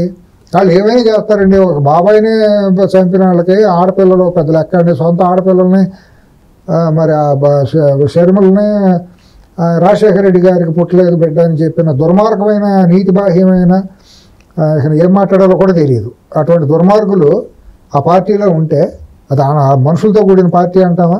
ఈ సింపతి కోసమా మరి ఈ స్టేట్మెంట్ అయినా? నన్ను చంపండి కావాలంటే కార్యకర్తలు మాత్రం జోలికి వెళ్ళదు. ఎన్ని కూడా చెబుతున్నాను కదా మీ ద్వారా. నేను పవన్ కళ్యాణ్ గారికి, లోకేష్ గారికి, ఇప్పుడు చంద్రబాబు గారు చెప్పినా చెవిటోడు ముందు శంఖం వదినట్టే. ఆయన చేయుడు, చేసేవాళ్ళు చేయనివ్వడు. కనీసం మనకు ఏంటంటే ఒక హోప్ ఏంటంటే లోకేష్ మీద ఒక హోపు, అతను నాయకుడికి ఎమర్జీ కావాలి. పవన్ కళ్యాణ్ గారి మీద ఒక హోపు, ఆయన కూడా ఒక బలమైన నాయకుడిగా అక్కడ ఆంధ్రాలో ఎమర్జీ కావాలి. ఇటువంటి వాళ్ళు ఉంటే ప్రజాస్వామ్యం బాగుంటుంది. వీళ్ళిద్దరూ కనుక కఠినంగా అతని మీద ఇప్పుడున్న జగన్మోహన్ రెడ్డి మీద కనుక యాక్షన్ తీసుకుని కట్టడి చేయకపోతే రాష్ట్రానికి నష్టం చేసిన వాళ్ళు అవుతారు. నేను వీళ్ళిద్దరికీ అప్పీల్ చేస్తాను ప్రధానంగా. జగన్మోహన్ రెడ్డిగా జగన్మోహన్ రెడ్డి అని మీరు అన్నారు కాబట్టి దాని కంటిన్యూషన్ ఏంటంటే నిన్న లోకేష్ కామెంట్ చేశారు, 2-1 ఒకటి లేచిపోతే జాగ్రత్త జగన్ అని చెప్పి. అదే ఎట్టాగో పోతుంది, అది ఎట్టాగో ఎవరో మిగలరు. వాళ్ళందరూ బీజేపీలోకి దారులు వేసుకుంటున్నారు. ఈ జనసేన రానివ్వదు, వాళ్ళు పడిగాపులు పడుతున్నారు. బీజేపీ కూడా ఏంటంటే దిక్కుముక్కులేని వాళ్ళు ఏదో కలుపుకుంటే నాకు సంఖ్య పెరుగుతుంది కదా, పాపం మా వాడు ఏదో పోతాడు, నేను కలిపేసుకుంటే కనీసం అట్టాన్ని ఉంటారు అనేది వాళ్ళ దయార్థ హృదయం వాళ్ళు చూపిస్తారు. ఏకాగ్గా ఒక్కడు మిగులుతాడు, అప్పుడు ఏకమోహన్ రెడ్డి అవుతాడు. అంతేనంట. జగన్మోహన్ రెడ్డి కాస్త ఏకమోహన్ రెడ్డి అవుతాడు. అంతమించి పీకేది కట్టలు కట్టేది ఏమీ లేదు. 100% అతను చరిత్రహీనుడు అయిపోయిన మాట వాస్తవం. అది అయిపోయింది. ఇక మళ్ళీ లెగవటం అనేది ఆంధ్ర రాష్ట్రంలో వైఎస్ జగన్మోహన్ రెడ్డి అనేవాడు లెగవటం అనేది అసంభవం. 100 అయినా 106 బంగాళాఖాతంలో ఉదయించాల్సిన సూర్యుడు ఇటు పక్క అనంతపురం వైపు ఉదయించిన జరగదు అది. కానీ జగన్మోహన్ రెడ్డి ఒకప్పుడు లోకేష్ని పప్పు అని చెప్పి గేల్ చేసిన, ఆయన ఎగతాళి చేసిన ఆయన చాలా బలమైంది. సిఎస్ గారు ఎవరు పీకుడు కాలం కాదు. మనకంటే మించిన వాళ్ళు మనం వచ్చే తరం వాళ్ళు గొప్ప వాళ్ళు వస్తారు. అది మన విగ్రహం తెలుసుకోవాలి. ఏ రోజు మనది కాదు. ఇప్పుడు నాకున్న వయసులోనండి నేను చరిత్ర చూసిన, నేనంతా ఆఫ్టర్ ఆల్ చరిత్రలో నాకున్న వయసులోనండి రాజుల్ని చూశాను, జమీందారులను చూశాము, గొప్ప గొప్ప నిజాం కుటుంబాన్ని చూశాను హైదరాబాద్లో. గొప్ప గొప్ప దోసుకుని అడ్డగోలుగా దోసుకుని లక్షాధికారులు కోటీశ్వరులు అనుకున్న వాళ్ళందరూ ఇవాళ అడుగు తినే స్థాయికి వచ్చేసారు, కేర్ ఆఫ్ లేని పరిస్థితులకు వచ్చేసారు. కళ్ళ ముందు శిథిరాలు అయిపోయింది కుటుంబాలను, వంశాలన్నీ కూడా, సామ్రాజ్యాలన్నీ కూడా. పేర్లు మీకు అన్నీ తెలుసు. జమీందారులుగా ఉండాళ్ళు 70-80 ఏళ్ళ క్రితం జమీందారులుగా ఉన్న కుటుంబాలు ఇవాళ సున్నం వేయటానికి డబ్బులు లేవాళ్ళు ఇళ్ళకే. సామ్రాజ్యాలు మీరు అక్కడి నుంచి వెంకటగిరి పేర్లు ఏముంది, బొబ్బిలి అన్నీ చూసుకోండి. ఎక్కడి నుంచి కాలచక్రం, ఎవరో గొప్పలు కాదు. వీళ్ళు ఏదో పెద్ద పీవుడిగాళ్ళగా మాకు 10 లక్షల కోట్లు ఉంది, మాకు అక్కడ ఉంది, ఇక్కడ. కాలం తిరగబడ్డాక ఏమీ ఉండదండి. కాలం ముందు అందరూ బాగా దూరాను, వీళ్ళు అంతా ఇలా బతుకులే అంత. కాలమహిమ ఎప్పుడైనా కొట్టుకుపోవాల్సిందే, చరిత్రహీనులుగా మిగలాల్సిందే. మనం ధర్మాన్ని ప్రేమించి 10 మందికి ఉపయోగపడే పనులు చేస్తే శాశ్వతంగా మన జీవితాలు ధన్యం అవుతాయి. అది గొప్ప అవకాశం. ఒక రాజకీయ నాయకుడికి ఆ దేవుడిచ్చే గొప్ప అవకాశం ఏంటంటే ఆ గుర్తింపును, ఆ సేవ చేసే భాగ్యం ఇవ్వటం. గెలిచిన తర్వాత ఆ బాధ్యత మెలిగితే ప్రజల మనసులో శాశ్వతంగా నిలబడతాడు. అందుకే ఇప్పుడు ఎన్టీ రామారావు గారి గురించి ఎందుకు అనుకుంటారు? ఆయన ఒక పేదలకు ఒక సామాజిక గొప్ప మార్పు తీసుకొచ్చిన మనిషి. ఒక అంబేద్కర్ గురించి ఎందుకంటారు? ఆయన ఆదర్శంగా. ఒక పూలే గారి గురించి. ఈయన ఎందుకు పుడతారంటే వీళ్ళందరూ ఆదర్శ పురుషులు, వీళ్ళందరూ వాళ్ళందరి గురించి చెప్పుకుంటాం. కానీ జగన్మోహన్ రెడ్డి ఏంటంటే ఒకప్పుడు అసలు పూచిక పుల్లను చూసినట్టు చూసేవారు లొకేషన్. ఇదే లొకేషన్ ఇప్పుడు ఒక పెద్ద పుల్లని చూసినట్టు చూస్తున్నట్టు అనిపిస్తుంది అతని మాటలు బట్టి. రెడ్ బుక్ అని చెప్పి ఢిల్లీ విధులు గబ్బోలు, ఏడుపులు, పెడబొబ్బలు. Red book రాయితే తప్పేముందండి? ఈ రకంగా ఇప్పుడు ఈ విషయంలో దీని ద్వారా మీ ద్వారా చెప్పాల్సి వస్తుంది. అవునండి, నేను రాసుకుంటానండి, నాకు ఒక పుస్తకం ఉంటుంది. నాకు నష్టం చేసిన వాళ్ళు ఎవరు, లాభం చేసిన వాళ్ళు ఎవరు, నన్ను కష్టాల్లో కాపాడిన వాళ్ళు ఎవరు, నాకు అన్నం పెట్టిన వాళ్ళు ఎవరు? నేను మనిషినండి. నా కృతజ్ఞత కోసం నాకు చిన్నప్పటి నుంచి నాకు గురువులు పాఠం చెప్పిన తల్లిదండ్రుల తర్వాత నాకు పాఠం చెప్పిన గురువులు ఎవరు, నాతో పాటు చదువుకున్న క్లాస్మేట్లు ఎవరు, చిన్నప్పుడు తిరిగిన వాళ్ళు ఎవరు, నాకు నష్టం చేసిన వాళ్ళు ఎవరు, నాకు కష్టం చేసిన వాళ్ళు ఎవరు, నన్ను కష్టాలు ఆదుకున్నది ఎవరు, నన్ను మనిషిగా నిలబెట్టింది ఎవరు, పుస్తకం రాసుకుంటాం. అతను ఒక రాజకీయ నాయకుడిగా పార్టీలో తను హింసించబడ్డాడు, కార్యకర్తల్లో హింసించబడ్డారు, ఆఫీసర్లు, పోలీస్ ఆఫీసర్లు, రెవెన్యూ ఆఫీసర్లు ఒక్కొక్కరు రాక్షసులుగా, రాబందులాగా మీద పడిపోయారు తెలుగుదేశం కార్యకర్తల మీద. వాళ్ళ స్థాయిని మరిచి వాళ్ళ హద్దుల మీద ప్రవర్తించారు. రాసుకున్నాడు, తప్పే ఉంది. అతను రాసుకున్నాడు, దానికి ఒక రెడ్ బుక్ అని పెట్టుకున్నాడు. అదే రాజ్యాంగ ఇతర శక్తి అది ఏమైనా రాయటం? రెడ్ బుక్ అనేది ఏమైనా రాజ్యాంగంలో ఏమైనా రాయకూడదు అని ఉందా? రెడ్ రాజ్యాంగం అని చెప్తున్నాడు ఆయన. ఇప్పుడు నువ్వు రెడ్ రాజ్యాంగం నువ్వు రాసుకున్నావు కదా, నువ్వు 5 ఏళ్ళు నువ్వు నడిపింది నువ్వు రాజారెడ్డి రాజ్యాంగానే కదా. రెడ్ బుక్ రాస్తే నీకు అంత ఉలికేంటి? రెడ్ బుక్ అనే పేరు ఎత్తగానే నువ్వు పెద్ద ఇదేసి రాసేసాడు, హోర్డింగ్లు పెట్టుకున్నాడు అంటే నువ్వు పెట్టుకున్నావు కదా హోర్డింగ్లు. నీకు చేతగాని హోర్డింగ్లు 100 హోర్డింగ్లు నువ్వు పెట్టుకున్నావు కదా, అసాంఘికమైన హోర్డింగ్లు. నీ దగ్గరికి వచ్చేటప్పటికి నీతులు సూక్తులు వచ్చినాయా? అవతల వచ్చేటప్పటికి అంత వెన్నులో వణికెందుకు వస్తుంది? రేపో మాపో చూడండి, బాబు అని పవన్ కళ్యాణ్ గారి దగ్గరకు, లోకేష్ గారి దగ్గరికి రాజీ చేసుకుంటాను, కాలు మొక్కుతాను బాబు, నన్ను వదిలిపెట్టమనే స్థాయి కూడా వెళ్తాడు. 100%. దాంట్లో మొహమాటం ఏముంది? అంటే గతంలో రామోజీరావుని కలిశారు, మీకు గుర్తుందో లేదు? నాకు అన్నీ తెలుసు, అన్నీ తెలుసు. పాదయాత్రకు పోయే ముందు అనుకుంటా అన్నీ తెలుసు. దేహి అంటానికి దేనికైనా సిద్ధమండి వీళ్ళు. ఆ ఫ్యాక్షనిస్టులు అందరం తినండి, రాయలసీమ ఫ్యాక్షనిస్టులు అనేవాళ్ళు ఎవడైనా అంతే. అందితే చుట్టూ అందకపోతే వాళ్ళు చెబుతున్నా కదా, రాత్రిపూట వెళ్ళి బాత్రూమ్ కూడా బయటికి వెళ్ళలేరండి. అటాచ్డ్ బాత్రూమ్ లేకపోతే బయటికి వెళ్ళి యూరినల్స్ కూడా కూడా బయటికి వెళ్ళరు. అందుకే నా పరదాలతో రాత్రిపూట ఏమన్నా యూరినల్స్కి వెళ్ళాలంటే ఒక మట్టి ముంతలో పోసుకుని తెల్లారిన తర్వాత బయటికి పారబోసుకోవాల్సిన గొప్ప హీరోలు అనమాట ఈ ఫ్యాక్షనిస్టులు అనేవాళ్ళు. మరి ఆయన ఏదో పెద్ద ఒక సింహం లాగా, పుల్లాగా, వైసీపీ వాళ్ళు ఆకాశం గ్రామ సింహాల లాగానే ఇవన్నీ మనకు తెలియనియా? వీళ్ళ సింహాలు ఏంటి, రాయలసీమ ఫ్యాక్షన్ సింహాలు ఏంటో మనకు తెలియదా? అందితే చుట్టూ అందపోతే కాళ్ళు. పక్కన బీసీలు అండి, దళితులు, మాదిగ కమ్యూనిటీ, బోయ కమ్యూనిటీ, వీళ్ళందరూ ఉంటారు కదా. వాళ్ళ పునాదులు, వాళ్ళ శవాల మీద పునాదుల మీద చేసుకుని వాళ్ళ మోసం చేసి వాళ్ళ ప్రాణాలను బలికొని ఈ ఫ్యాక్షనిస్టులు అందరూ సామ్రాజ్యాధిపతులు అయ్యారండి. ఒక్కడ పోడండి, పోయిందంతా వాళ్ళ మీరు డేటా దీంట్లో రాయలసీమ ఫ్యాక్షన్ చరిత్రలో పోయి ప్రాణాలు పోగొట్టుకున్న వాళ్ళు, చేతులు పోగొట్టుకున్న వాళ్ళు, నిలవ నీళ్ళు లేకుండా పోయిన వాళ్ళు, కేసులు పెట్టి జీవిత ఖైదులు పెట్టిన వాళ్ళు ఎవరో మీరు తీయండి ఫ్యాక్షన్ చరిత్రలో. మొత్తం బీసీలును ఎస్సీలే ఉంటారు. వాళ్ళు ఏళ్ల మీద లెక్కెట్టచ్చు ఫ్యాక్షనిస్టుల కుటుంబాల్లో ఇదైన వాళ్ళు. వాళ్ళ కోసం ప్రాణాలు అర్పించిన వాళ్ళు వీళ్ళు ఉంటారు. సో ఎస్సీల ప్రాణాల మీద వీళ్ళు సామ్రాజ్యాలు కట్టారు, సామ్రాజ్యాలు ఏర్పాటు చేసుకున్నారు. చేయండి, డేటా బయటికి తీస్తే అందరికీ తెలుసు కదా. ఈ ఫ్యాక్షనిస్టులు ముసుగులు వీళ్ళు చేసిన అరాచకాలు, అసాంఘిక కార్యకలాపాలు, రాయలసీమను వెనకబడుతానని చేయటానికి కారణం వాళ్ళు కదా. ముఖ్యమంత్రులుగా ఉంది వాళ్ళే కదా. రాష్ట్రానికి ఎన్టీ రామారావు గారు వచ్చి తెలుగు గంగ వేసే వరకు మరి అక్కడ ఉన్నవాళ్ళు ఒక్కడు కూడా ఇది చేయలేకపోయారు. ఒక చంద్రబాబు నాయుడు వచ్చి అక్కడ కియా ఫ్యాక్టరీ కానివ్వండి, లేదా రాయలసీమలో రకరకాల ఇది చేయటం కానివ్వండి, వచ్చే వరకు ఏమీ చేయలేదు. మీరు చేసింది ఏంటి? అభివృద్ధి కార్యక్రమాలు ఏంటి? దోపిడీ తెప్పి చేంజ్ చేశారు ఫ్యాక్షన్ పేరుతో. ఇవన్నీ చరిత్ర చెబుతాను, నేను చెప్పడం కాదు. కాబట్టి రేపు పొద్దున ఎట్టి పరిస్థితుల్లోనూ దేహి అని అడుక్కున్నా ఆశ్చర్యం లేదు. మమ్మల్ని వదిలిపెట్టి బాబు మీకు ఏదో ఒకటి పొరపాటు అయిపోయిందని ఇదే పవన్ కళ్యాణ్ గారి దగ్గరికి, ఇదే లోకేష్ గారి దగ్గరికి, లేదా విషయాలను హృదయం తొందరగా కరిగిపోతాడు కాబట్టి చంద్రబాబు గారి దగ్గరికి కూడా వెళ్తారు. ఎవరో ఒకటి ద్వారా వెళ్ళిపోయి ఇలా అయిపోయింది. చంద్రబాబు నాయుడు గురించి అంటున్నా, కేవలం లోకేష్ గురించి ప్రత్యేకంగా లోకేష్ రెడ్ బుక్ గురించి పదే మాట్లాడుతున్నాడు. ఒకడే కొద్దిగా గట్టిగా స్టబర్న్గా ఉన్నాడండి. తన అవమానాలు గురైనాడు. తను మరి ఉప్పు కారం తినేవాడు, తను కలేజా ఉన్నాడు, చదువుకున్నాడు. అసాంఘిక శక్తి కాదుగా, నీలాగా హత్యాకాండాలు చేసి వచ్చినాడు కాదుగా. సామాజిక స్పృహ ఉన్నటువంటి కుర్రాడు. తప్పులు ఉంటే ఉండొచ్చు, పొరపాట్లు ఉంటే ఉండొచ్చు. గతంలో తెలియక మెచ్యూరిటీలు ఏంటో ఎవరేం చేస్తాం, వయసులో ఉన్నప్పుడు ఏదో జరుగుతుంది. అందరం చేస్తామండి, ఎవరం కాదు. పాకుతాము, పరిగెత్తాము, కింద పడతాము, మీద పడతాము, నేర్చుకుంటాము, అన్నీ జరుగుతాయి. బట్ స్టాన్ఫోర్డ్ యూనివర్సిటీలో చదివి వరల్డ్ బ్యాంక్ లో పనిచేసి వచ్చిన స్టాన్ఫోర్డ్లు ఇంటర్నేషనల్ యూనివర్సిటీలు పక్కకు పెట్టకపోయినా అసలు కంపేర్ చేయడానికి కాదు. ఆ కుర్రాళ్ళలో కసి ఉంది.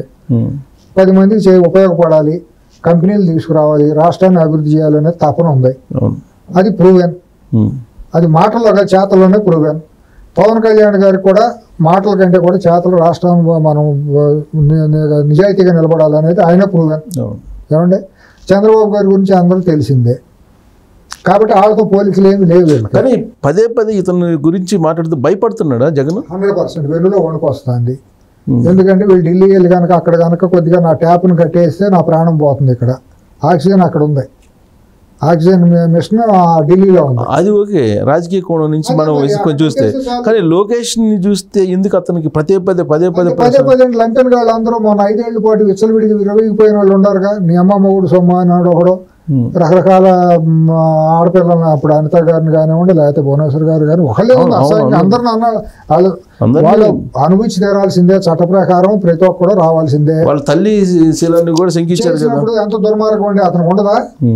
తన తల్లితో పాటు తన పార్టీ కార్యకర్త మహిళలు, ఆడపిల్లలు, తన సోదరులు అంటే వాళ్ళు, మనకే ఆడపిల్లలు అంటే వాళ్ళే. వాళ్ళందరిని అన్నప్పుడు వాళ్ళ తరఫున నిలబడాల్సిన బాధ్యత లోకేష్కి ఉండదా? కార్యకర్తను కాపాడుకోవాల్సిన బాధ్యత తనకు కసి ఉంటుంది కదా. అతను ఉప్పు కారం తినేవాడు. అతను మరి కులం తీయకూడదు కాదు, కానీ అతను ఒక ఇదైన రెస్పెక్ట్ పర్సనే కదా. ఇక్కడ మనం పోలిక మాట్లాడకూడదు అని కులాల గురించి తాడేపల్లి నుంచి ఢిల్లీ వరకు రెడ్ బుక్ గురించి మాట్లాడుతున్నాడంటే ఎంత భయపడుతున్నట్టు. వెన్నులో వణుకో, స్లీప్లెస్ నైట్లో తన నీడంతా నమ్మలేకపోతున్నాడు. కాబట్టి ఏ నిమిషానైనా ఎలాంటి దానికైనా రూపకల్పన చేయొచ్చు. వీళ్ళు చాలా జాగ్రత్తగా ఉండాలి. ఆ క్రిమినల్ ట్రాక్ రికార్డు ఉండాలి. వాళ్ళు ఆ లంపెన్ గ్యాంగులు వాళ్ళ కొన్ని శక్తులు తోడున్నాయి, ఎంతకైనా తెగిస్తారు. కాబట్టి వీళ్ళు చాలా జాగ్రత్తగా ఉండాలి. రైతులు పొలంలో నుండి ఎలుకలు వెళ్తాయి కలుగుల్లోకి.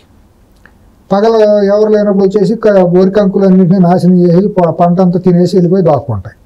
రైతు ఏం చేస్తాడు? ఎలుకలను పట్టాలంటే కలుగు తవ్వుకుంటే అన్నీ అల్లలేడు కదా, పొగ పెడతారు.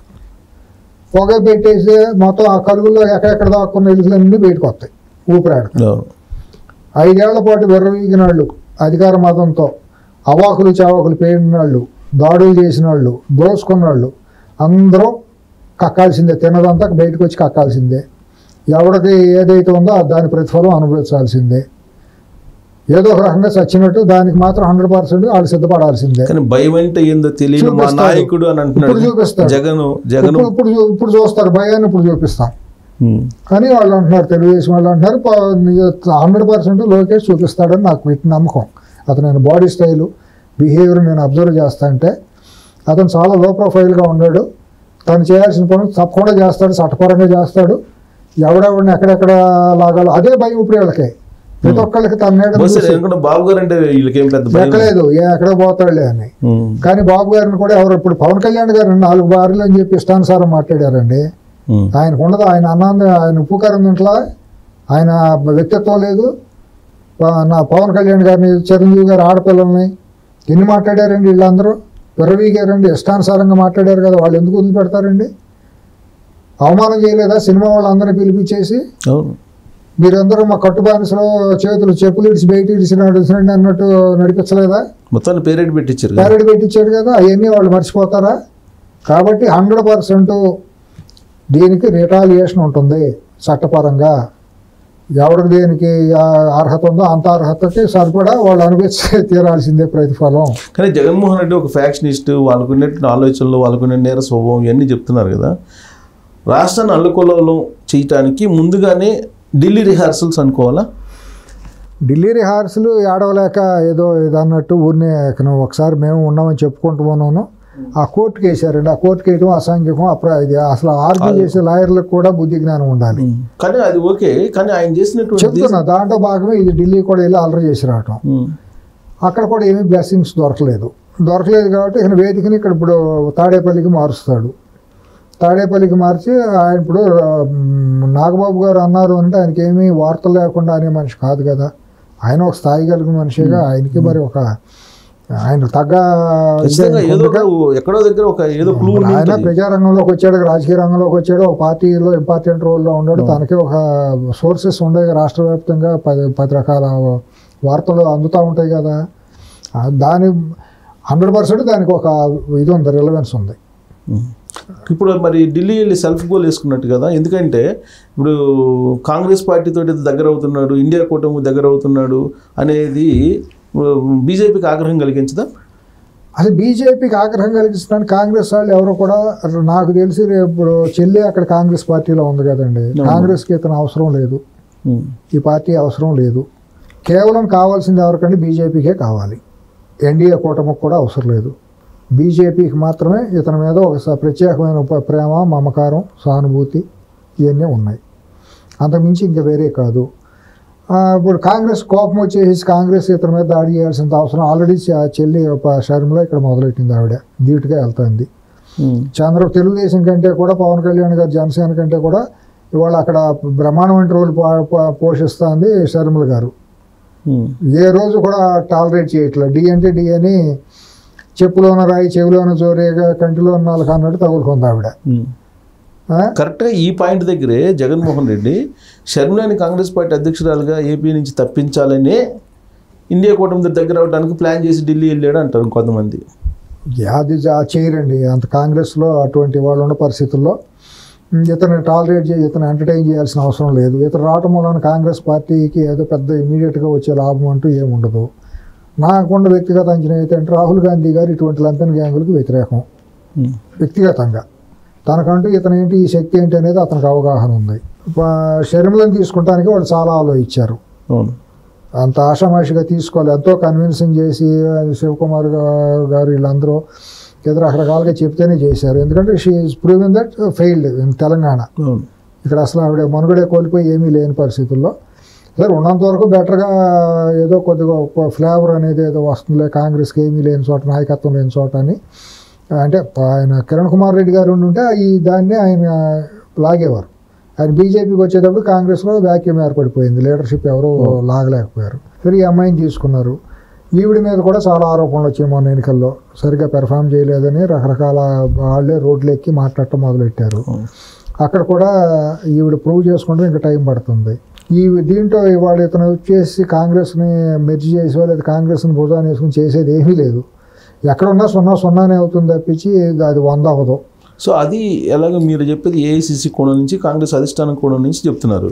కానీ జగన్మోహన్ రెడ్డి కోణం నుంచి ఆలోచిస్తే రాబోయే రోజుల్లో షర్మిల అనేది ఒక థ్రెటనింగ్ ఫోర్స్గా తయారవుతుంది. కాబట్టి ఈవెన్ ఎలిమినేట్ చేస్తే నెక్స్ట్ 2029కి తనేదో పర్ఫార్మెన్స్ చేయొచ్చు అనేది అందుకు స్టెప్స్ చేస్తాడు. ఏమీ అవదండి. అక్కడ కోటలో ఉండవుటే, పేటలో ఉండవుటే, కాంగ్రెస్లో ఉండవుటే, వైసీపీలో ఉండవుటే తన చరిత్ర ముగిసిన అధ్యాయం. తనకంటూ ఒక వ్యక్తిగతంగా రాష్ట్రంలో ఒక బలమైన ముద్ర ఏర్పడిపోయింది.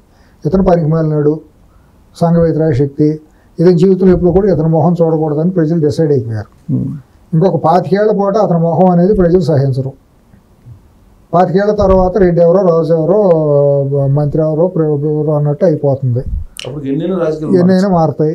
కాబట్టి కనుసూపు మేరలో ఈ వైఎస్ఆర్ కూటమి నుంచి మరి ముఖ్యమంత్రి అవటం అనేది అసంభవం. సో అబద్ధాలు ఎన్ని చెప్పారు అనే దానికి ఒక డేటా ఉంది సార్, అది మీకు వినిపిస్తాను. హత్యలు 2019 నుంచి 2024 మధ్యలో జరిగిన హత్యలు కేటగిరీ వైజ్ బీసీలని 300 మంది హత్య చేశారంట. ఇది జగన్మోహన్ రెడ్డి. ఎస్సీ ఎస్టీలకి 188 మంది. ఇది అఫీషియల్ డేటా సార్. ఇది క్రైమ్ రికార్డు బ్యూరో. తర్వాత మైనారిటీలు 11 మంది, మహిళలు 991 మంది, పార్టీ కార్యకర్తలు 79 మంది, ఎన్నికల కోడ్ సమయంలో హత్యలు 13, ఎన్నికల కోడ్ ఉన్నప్పుడు మొన్న. తర్వాత ఎన్నికల తర్వాత అఫీషియల్ రికార్డ్ ప్రకారం అయితే 6 జరిగింది.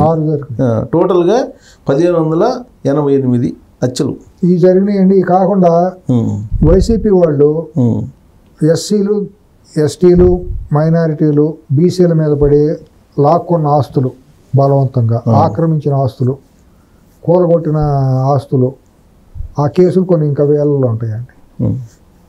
అంటే అక్రమ కేసులు భూములు బలవంతంగా వెళ్ళిపోయి ఆక్రమించేసుకుంటాం, బలవంతంగా రాంచేసుకుంటాం. అసలు హృదయ విదారకం కదా.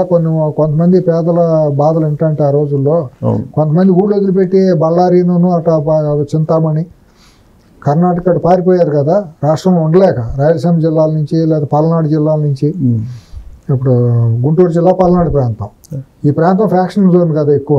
వీళ్ళందరూ కూడా తాకిడి తట్టుకోలేక వెళ్ళిపోయారు. ఈవెన్ కోస్తా జిల్లాలో, గోదావరి కృష్ణా జిల్లాలో కూడా చాలామంది హైదరాబాద్కి మైగ్రేట్ అయిపోయారు.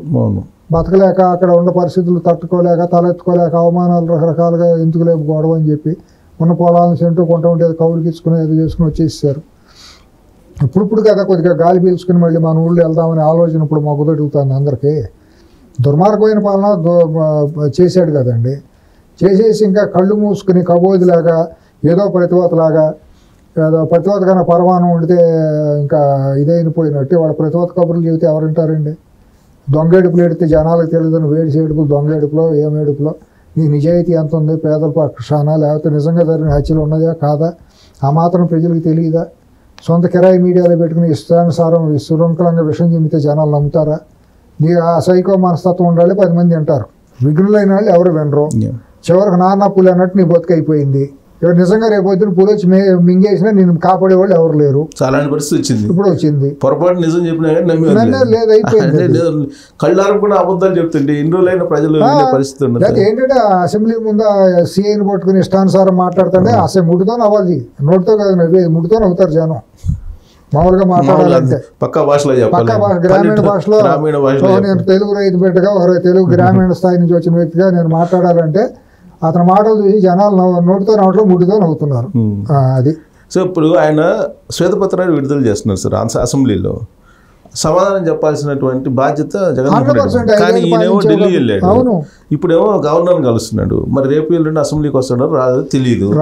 కానీ రఘురామకృష్ణరాజు మాత్రం వస్తారని ప్రామిస్ చేశాడంట. మరి ఏదో అతను సెటైర్గా మాట్లాడండి. రఘురామకృష్ణరాజు కూడా ఊరిని సెటైర్గా ఏడిపించాడని. ఇప్పుడు ఏంటంటే మూలిగా నాకు మీద తాటికే పడ్డట్టు నిజంగా సిగ్గుశారం ఉండాలి. ఏంటంటే రఘురామకృష్ణరాజుని కళ్ళలో కళ్ళు పెట్టి చూడాలంటే సిగ్గుతో తలంచుకోవాలి మామూలుగా, అంతే కదా. వెళ్ళి భుజం మీద చేసి ఏమయ్యా జగన్ అన్నాడు, సార్ అని కూడా అన్నా. అతని జీవిత చరిత్రలో ఎవరన్నా ఏకవచనంతో మాట్లాడిన వాళ్ళు ఉన్నారా మొన్న 5 ఏళ్ళు? ఒప్పుకోడు కదా. అటువంటిది వెళ్ళిపోయి భుజం మీద చేసి హాయ్ జగన్ ఏమయ్యా ఇది ఇదని లెక్క లేకుండా మాట్లాడాడు. అంటే నువ్వు నాకు ఇంటర్వ్యూతో సమానం అన్నట్టు చెప్పినాడు కదా ఆయన భాషలో, అదే అంటుంటాడు. అంతే కదా. ఇప్పుడు సమాజం వేరుగా చూస్తుంది తప్పుగా. నా వ్యక్తిగత అంచనా అయితే రఘురామకృష్ణరాజు నువ్వు నాకు ఒక ఇంటర్వ్యూతో సమానం. ఇంకా మరి ముతక భాషలో, గ్రామీణ భాషలో, మా కృష్ణా జిల్లా మా గ్రామాల్లో మాట్లాడే నువ్వు ఒక కుంటి ఇంటర్వ్యూతో సమానం అని చెప్పినట్టే. ఏవా ఏంటి నువ్వు భుజమే చేసి నువ్వు మాజీ ముఖ్యమంత్రి గుండో నాకేంటి సింగనాథం అన్నట్టు హేళన చేశాడు. అక్కడ అసెంబ్లీ సాక్షిగా హేళన చేశాడు. కానీ విచిత్రంగా ఏంటంటే వాళ్ళిద్దరూ అంత జనరల్గా వైరం అన్నట్టుగా ఉంటుంది కదా. 100% కదా. రఘురామకృష్ణరాజు పడింది అవమానం. తను పుట్టిన తర్వాత తనకుండా ఆర్థిక వనరులతో తన తాతగారు ఒక పెద్ద ఇండస్ట్రియలిస్ట్ విజయవాడలో ఉండటం వలన ఏ పంతులు కూడా కనీసం చేయి మీద కొట్టి కూడా ఎరగడం. ఆర్థోడాక్స్ ఫ్యామిలీ కదా వాళ్ళది. కాదు ఏంటి పంతులు కూడా మరి రాజుగారి మానవుడు, మరి పెద్ద పారిశ్రామికవేత్త జిఎస్ రాజు గారి మానవుడు, మరి పెద్ద ఇది మరి తప్పు చేసినా కూడా మురిపంగానే ఉంటుంది కదా. అంత ముద్దులుగా పెంచుకున్న చిన్నప్పటి నుంచి పెరిగిన వ్యక్తి తనకి ఎదురు లేకుండా ఏ మాట పడితే కూడా తనకి ఇష్టానుసారమే మంచిగా ఉన్నా కూడా తను ఆడింది ఆట పాడింది పాటగా పెరిగిన వ్యక్తి అతను. అటువంటి వ్యక్తిని గొడ్డును బాధినప్పుడు తనకు అవమానంగా ఉండదు. ఒక రాజులుగా ఉన్నత వర్గాల్లో పుట్టిన మనిషికి, ఏ మనిషికైనా కులానికి అప్రస్తుతం అన్నీ ఉంటాయి కదా, పేదనైనా అంతే బాధ ఉంటుంది కదా. అవకాశం వాళ్ళకు ఉండకపోవచ్చు. దేవుడి దురదృష్టవశాత్తు ఏంటంటే పేదవాడి బాధ ఎప్పుడు కూడా గుండెల్లో భరించాల్సిన పరిస్థితి వస్తుంది. ఎందుకంటే ఆర్థిక పరిస్థితుల్లో, సామాజిక పరిస్థితుల్లో పేదవాడి బాధ ఎప్పుడు వర్ణాతీతం. అటు గుండెల్లో విశ్రాంతికి ఏడవటం తప్పించి వెంటిలేషన్కి అవకాశం లేదు. కానీ ఇప్పుడు అతనికి ఒక అంత ఇది వచ్చినప్పుడు గొడ్డును బాధ అవమానం చేసి ప్రాణాపాయ స్థితికి తీసుకెళ్ళి ఏదో ఆయన భార్య మేడలో మంగళసూత్రాలు పశువుంగాలు దేవుడు సలగా చూడబట్టి ఆయన తల్లి ఏదో అతను కన్నట్ట వేళ విశేషం మంచిది కాబట్టి బతికి బయటపడ్డాడు. లేకపోతే అవుటే కదా. అంతే కదా. ఓపెన్ హార్ట్ సర్జరీ చేసి మీద కూర్చుని అట్ట ఎక్కి దొక్కినప్పుడు అతను బయటపడటం అంటే నిజంగా పిల్లల్లోనూ పెళ్ళాము అదృష్టమే మరి అతను బయటపడటం. అటు వెళ్ళి నిన్న నా ఉద్దేశం అయితే మాత్రం కొట్టితనంగా హేళన చేశాడు. రే నీ బతికింతరా, నువ్వు ఎంట్రుతో సమానం, నువ్వు రా రోజు నేను ఇట్టా నీ బతుకంతా మేము ఇట్టాగే హేళన చేస్తాం, నీ పక్కనే కూర్చుంటా, సీట్ ఇవ్వమన్నాడు. అంటే రోజు ఏడవుతాం, నన్ను చూడాలంటే నువ్వు ఏడవాలి. ఇది సింపుల్గా చెప్పాలంటే కోస్తా జిల్లాలో, గోదావరి జిల్లాలో వెటకారంతో చంపేయటం, రోజు పొడిచి కుమ్మి చంపేయటం అంటారే అది. కానీ అతనిలో అసలు కనీసం ఏమాత్రం వేరియేషన్ లేకుండా మాట్లాడేది ఏముండదండి. అతను అన్ని ఓడి చేశాడు. మానసికంగా అతనికి దౌర్బల్యం ఉందండి. అతనికి ఉచ్చి నీచాలు తెలియవండి. ఏదో యాక్సిడెంటల్గా జాతకంలో స్టార్స్ ఉన్నాయి కాబట్టి I believe strongly astrology and I respect it. దాన్ని దాటి మనం ఎవరు వెళ్ళలేం. ఏ జీవితాలైనా కూడా విధిలిఖితం అంటే అస్ట్రాలజికల్గా నేను చాలా బలంగా విధి బలీయమైంది. స్వర్గీయ రోసి గారు చాలా సందర్భాలు ఆయన ప్రమాణ స్వీకారం ఎవరికండి అర్భకుడు అనామకులు చాలా మంది ఉన్నత పదవులు వచ్చిన చరిత్రలోనండి. మహామోహులు అనుకున్న మేధావులు అందరూ కూడా కేర్ ఆఫ్ లేకుండా ఒక పిచ్చోళ్ళలాగా రోడ్డు మీద పడిపోయినండి, అవమానాలు పడినవి ఉన్నాయండి. ఎవరో గొప్ప కాదండి. అస్ట్రాలజికల్గా అతనికి ఏదో పూర్వజన్మను బట్టి వచ్చిన అవకాశం వచ్చిందో ఒకసారి అయ్యాడు. ఏదో పొడిచేస్తాడు అనుకుంటే చివరికి ఏదో సమాజాన్ని అన్నింటినీ ఇది చేశాడు. ఏదో గొప్ప పోటుగాడని ఏనుగి కంబారి ఎక్కిస్తా అంటే ఊరు బయట కారణం గారి తోటి దగ్గర ఆగేదో చేశాడని ఊళ్ళో సామెతలు చెబుతారు అనమాట. అట్లాగే ఈ పోటుగాడు పోటుతానంటే జనాలకు తెలిసిపోయింది. ఇది పోటుగాడు కాదు, ఏమి కాదు, ఇది పెద్ద కేతిగాడు అనేది తోలు బొమ్మల కేతిగాడు లాగా మిగిలిపోయాడు. కామెడీ పీస్ ప్రసక్తే లేదు. బయటకు వస్తే నవ్వుతారు జనం, పోతారు. ఇక్కడ ధర్నాలు చేసే యోగ్యత లేదు. 5 ఏళ్ల పాటు కనుసూపు మేరలో వైసీపీ వాళ్ళు ఆంధ్రప్రదేశ్లో ధర్నాలు చేసే యోగ్యత ఉండదు. ప్రజలే తిరగబడి కొడతారు. అది రాబోతుంది, రోజులు రాబోతుంది. వాళ్ళు చేసిన పాపాలు అటువంటి. కాబట్టి ఇక ఏమీ లేదు. ఇక్కడ బతుకంతా నానా పూలు అన్నట్టు చివరికి అట్ట ముగియాల్సిందే. సో అది ఆంధ్రప్రదేశ్ చరిత్ర, అంతే రాజకీయ చరిత్ర. తెలంగాణకు వచ్చేటప్పటికి కేసీఆర్ ఎట్టకేలకు అసెంబ్లీలో అడుగు పెట్టారు ప్రతిపక్ష నేతగా. ఏంటది ఎలా చూస్తారు అంటే ఇవాళ ఏదో గవర్నర్ ప్రసంగంలో మాట్లాడే అవకాశం ఉండదు కాబట్టి అటెండెన్స్ వేసుకుని వెళ్ళిపోతాడండి. అతను మళ్ళీ రాడు. అతను వచ్చే అవకాశం లేదు. రాడు 100% రాడు. వచ్చి మాట్లాడటానికి అతను మొహం చెల్లదు. అతను చేసిన పాపాలు కూడా అనేకం ఉన్నాయి. ఏమని మాట్లాడతాడు? కాళేశ్వరం ప్రాజెక్టు గురించి ఏం మాట్లాడతాడు? సమాధానం చెబుతాడు. డి అంటే డి అంటానికి ధీటుగా మాట్లాడే రేవంత్ రెడ్డి ఉన్నాడు వాయిస్. ఆయన అన్ని అవగాహన చేసుకుని ఉన్నాడు. కాంగ్రెస్లో కూడా బలంగా ఉంది పార్టీ కూడా. ఇవాళ బీఆర్ఎస్ అనేది పునాదులు కోల్పోయింది. 5-6 కూడా రేపు మాపు మొత్తం 5 మిగిలేదు. చివరికి 5-6 మిగులుతారు. ప్రతిపక్ష హోదా కూడా పోతుంది. ఏ ముఖం పెట్టుకుని వచ్చి అసెంబ్లీలో నువ్వేమని మాట్లాడతావు? నిరుద్యోగుల తరపున ఏం మాట్లాడతావు? నిరుద్యోగులకు నువ్వు ఎంత మోసం చేసావు? రైతు బంధు పేరుతో 8 లక్షల కోట్ల రూపాయల ప్రజాధనాన్ని దుర్వినియోగం చేశావు. కాళేశ్వరం ప్రాజెక్టు పేరుతో నువ్వు ఏ రకమైన ప్రాజెక్టు విచారణ ఎదుర్కోలేక భయపడతా కోర్టుకు వెళ్ళావు. విద్యుత్ కొనుగోలులో రాష్ట్రం యొక్క డబ్బులు ఏ రకంగా దుర్వినియోగం చేసుకుని దాని మీద విచారణ ఇస్తే కోర్టుకు వెళ్తే సుప్రీంకోర్టు ముట్టుకేలు ముట్టింది. నీకేమీ తెలియకుండానే ఈడీ తీసుకెళ్లి కూతురుని అక్రమం కేసులు ఎట్టా పెడుతుంది? దేశంలో ఎంతమంది ఉండగా నీ కూతురునే తీసుకెళ్ళి ఎందుకు పెట్టింది? పెట్టాలంటే బీజేపీ పెట్టాలంటే, లేకపోతే సిబిఐను ఈడీ పెట్టాలంటే చాలా మంది రేవంత్ రెడ్డి గారిని పెట్టవచ్చు, చంద్రబాబు గారిని పెట్టవచ్చు, లోకేష్ని పెట్టవచ్చు, అందరిని పెట్టవచ్చు కదా, గిట్టిన వాళ్ళు అందరినీ, స్టాలిన్ని పెట్టవచ్చు, తెలంగాణలో ఇంకెంతో మంది ఉండి మిమ్మల్ని నన్ను కూడా పెట్టవచ్చు. అసలు అంత ఇదైతే మేము చాలా ప్రతిభాతులం, మేము చాలా గొప్ప దేశ సేవకులం, మా కుటుంబం కేవలం తెలంగాణ ఉద్ధరణ కోసమే ఉందంటే మీకు వేల కోట్ల రూపాయలు ఎట్టా వచ్చి, లక్షల కోట్లు ధరణి వల్ల నువ్వు చేసిన లాభం ఏంటి ప్రజలకి? నీకు 100 ఎకరాల ఫామ్ హౌస్ ఎట్టా వచ్చింది? నీకు 2002 నీ ఆస్తి ఎంత? 2024 నీకు ఎన్ని లక్షల కోట్ల రూపాయల ఆస్తులు ఉన్నాయి? దుబాయ్ బుర్జ్ ఖలీఫా, బుర్జ్ ఖలీఫానా, బుర్జ్ ఖలీఫాలో ఇళ్ళు ఎట్టా వచ్చినాయి? లండన్లో నీ బంధువులకి నీ వాళ్ళకి ఇళ్ళు ఎట్టా వచ్చినాయి? ప్యాలెస్, లండన్లో ప్యాలెస్లు ఇవన్నీ రేపు అడుగుతారు కదా. ఎవరు అడగటం కాదు, ఉద్యమకారులు అడుగుతున్నారు. కానీ ఉద్యమకారులు కొంతమంది ఈ మధ్య మొన్నటి వరకు వ్యతిరేకించినటువంటి వాళ్ళు కూడా సపోర్ట్గా మాట్లాడుతున్నారు. ఎవరికి సపోర్ట్? కొంతమంది కేసీఆర్కి. పెయిడ్ ఆర్టిస్టులు వాళ్ళందరూ కిరాయిగాళ్ళు, నిజమైన ప్రజాస్వామికవాదులు, నిజమైన తెలంగాణ కాళోజీ వారసులుగా ఉండేవాళ్ళు ఎవరు కూడా మాట్లాడలేదని రిగ్రెట్ ఫీల్ అవుతున్నారని, పొరపాటు అయిపోయింది, ఇక అది ఒక అసాంఘికంగా ముగిసిన అధ్యాయం, ఇక నా కుటుంబం దోపిడీకి గురైంది కాబట్టి ఇక అతను మనం చేయమనేది అన్నారండి. కొంతమంది పెయిడ్ ఆర్టిస్టులు ఉంటారు, డబ్బులు కోసం పెయిడ్గా మాట్లాడేవాళ్ళు, వాళ్ళే ఇప్పుడు సపోర్ట్ చేస్తున్నారు. వాళ్ళకి ఏంటంటే అన్ఫార్చునేట్లీ జర్నలిస్టులుగా, స్టూడెంట్ నాయకులుగా, వాడికి ముట్టికందుకు 55 ఏళ్ళు అవుతా వాడు ఇంకా స్టూడెంట్ నాయకుడే. అవును, విచిత్రమైన పరిణామం. యూనివర్సిటీల్లో ఇప్పుడు ఉద్యోగ అర్హత ఏజ్ లిమిట్ కూడా దాటిపోతుంది. వాడు వచ్చేసి నేను విద్యార్థి నాయకుడిని చెప్పుకుంటాం. అట్లాగే ప్రతి ఒక్కడు ఏదో పేరు పెట్టుకుంటాను, మేధావి, ఒక కవి, కళాకారుడు, 2 లల్లాయి పాటలు పాడటం, ఆడొక కవిగా చాలామణి అయిపోవటం, ఒక యూట్యూబ్ ఛానల్ పెడతాం, ఆడొక జర్నలిస్ట్గా చాలామణి అయిపోవటం, ఈ షెల్టర్లు తీసుకుంటాం, ఇటువంటి వాళ్ళు మాట్లాడటమే. నిజమైన విద్యావంతులైన వాళ్ళు, నిజమైన ఆత్మీయత, తెలంగాణ ఆత్మ కలిగిన వాళ్ళు ఎవరో కూడా అతను సమర్థించే వాళ్ళు ఎవరు లేరండి. ఉంటే బీజేపీ ఉండాలి, లేదా కాంగ్రెస్ ఉండాలనే స్థాయికి తెలంగాణ సమాజం వచ్చేసింది. మోసపోయాం, అయింది, అది అయిపోయింది. ఈ ఎప్పుడు కూడా ఈ పీడకాలు ఉండకూడదు అనేది ఇతర మాట నమ్మట్లేదు. వాళ్ళ జనాల క్రెడిబిలిటీ లేదు అసలు.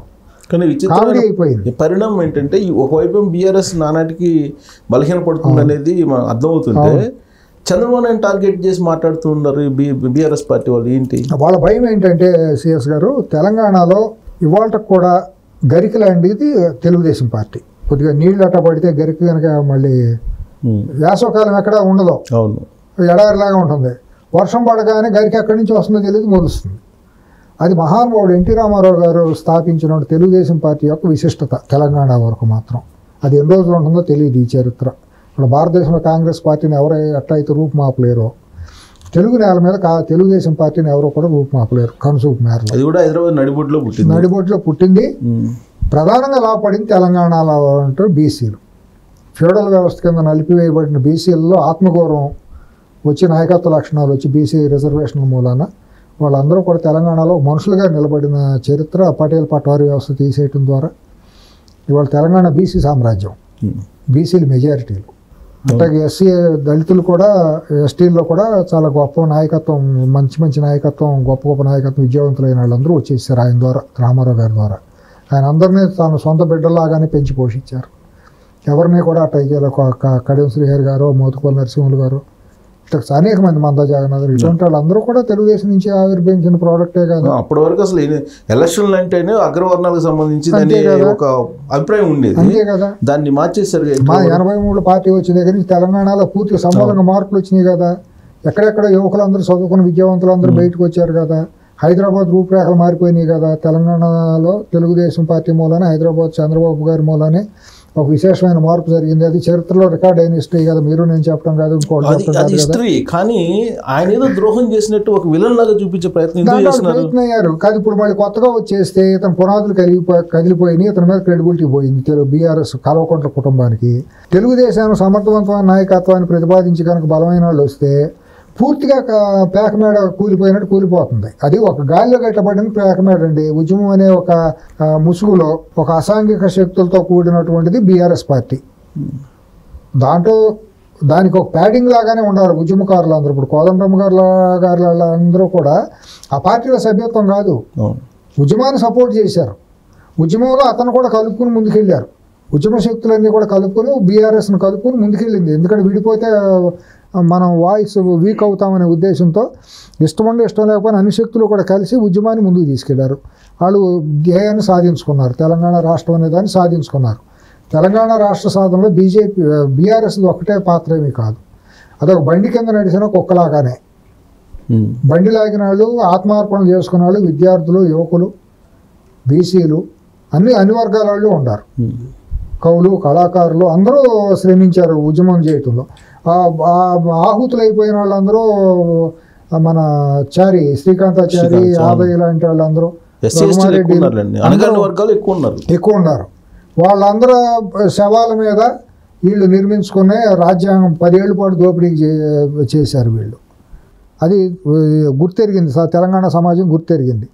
కొంతమంది ఏంటంటే అమ్ముడుపోయిన వాళ్ళు ఎవరైతే ఈ బీసీ ఈ వర్గాలకు చెందినటువంటి వాళ్ళు కొంతమంది సెయిల్ చేస్తే ఆ వర్గాలను ముసుగేసుకుని కేసీఆర్ కుటుంబానికి అమ్ముడుపోయిన వాళ్ళు ఇంకా భజన చేస్తున్నారు వాళ్ళకి.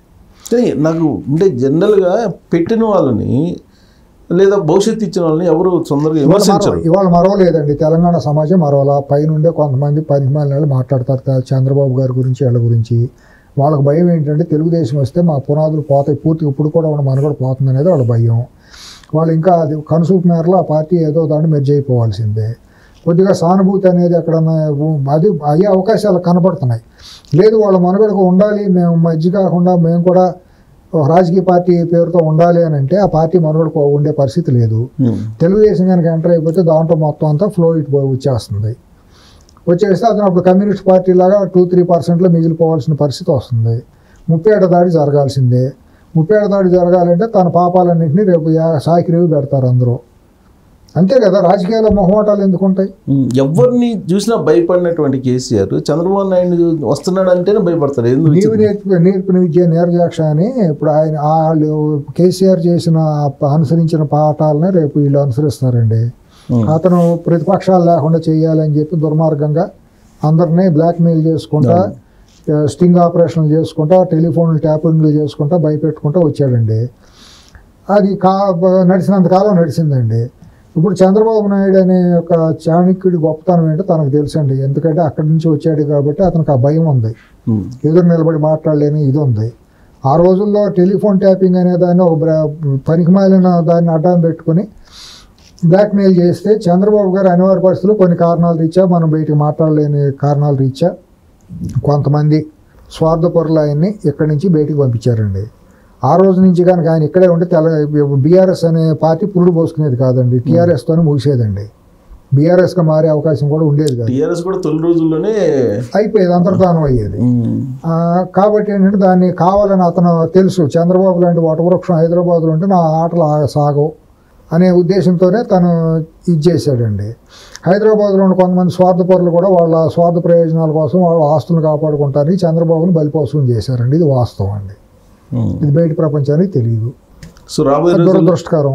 సో రాబోయే చంద్రబాబు నాయుడు వస్తే బీఆర్ఎస్ పార్టీ టోటల్గా పునాదులు కదిలిపోయి 2-3% మిగిలిపోతుంది. ఇప్పుడు 16% ఉందండి. తెలుగుదేశం కనుక వాళ్ళు ఇక్కడికి వచ్చి నిజాయితీగా ఉన్నటువంటి నాయకత్వాలను కనుక అప్పచెప్పి మీరు ముందుకెళ్ళండి ఇబ్బంది లేదని అంటే మాత్రం గ్రామీణ స్థాయి వాళ్ళు కూడా సానుభూతి పవనాలు ఇంకా తెలుగుదేశం మీద ఉన్నాయండి.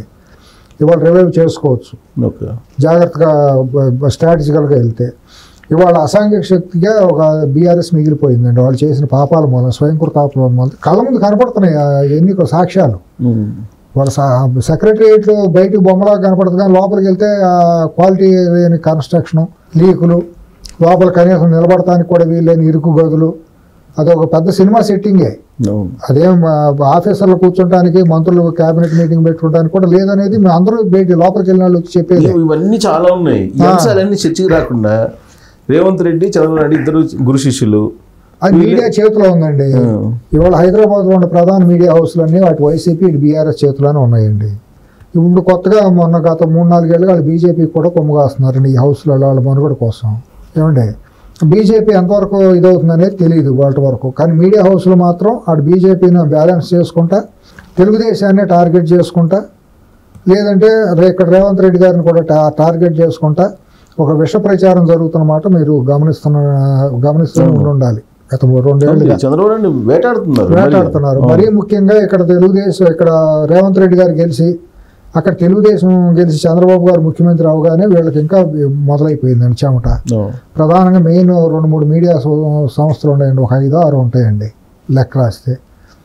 మేజర్ అయ్యే ఉంటాయి, ఒక 3 మేజర్గా బ్లూ మీడియా, పింక్ మీడియా అని ఒక 6 సంస్థలు ఉన్నాయండి ప్రధానంగా కొద్దిగా పాపులారిటీ ఉండి జనాదరణ కలిగి.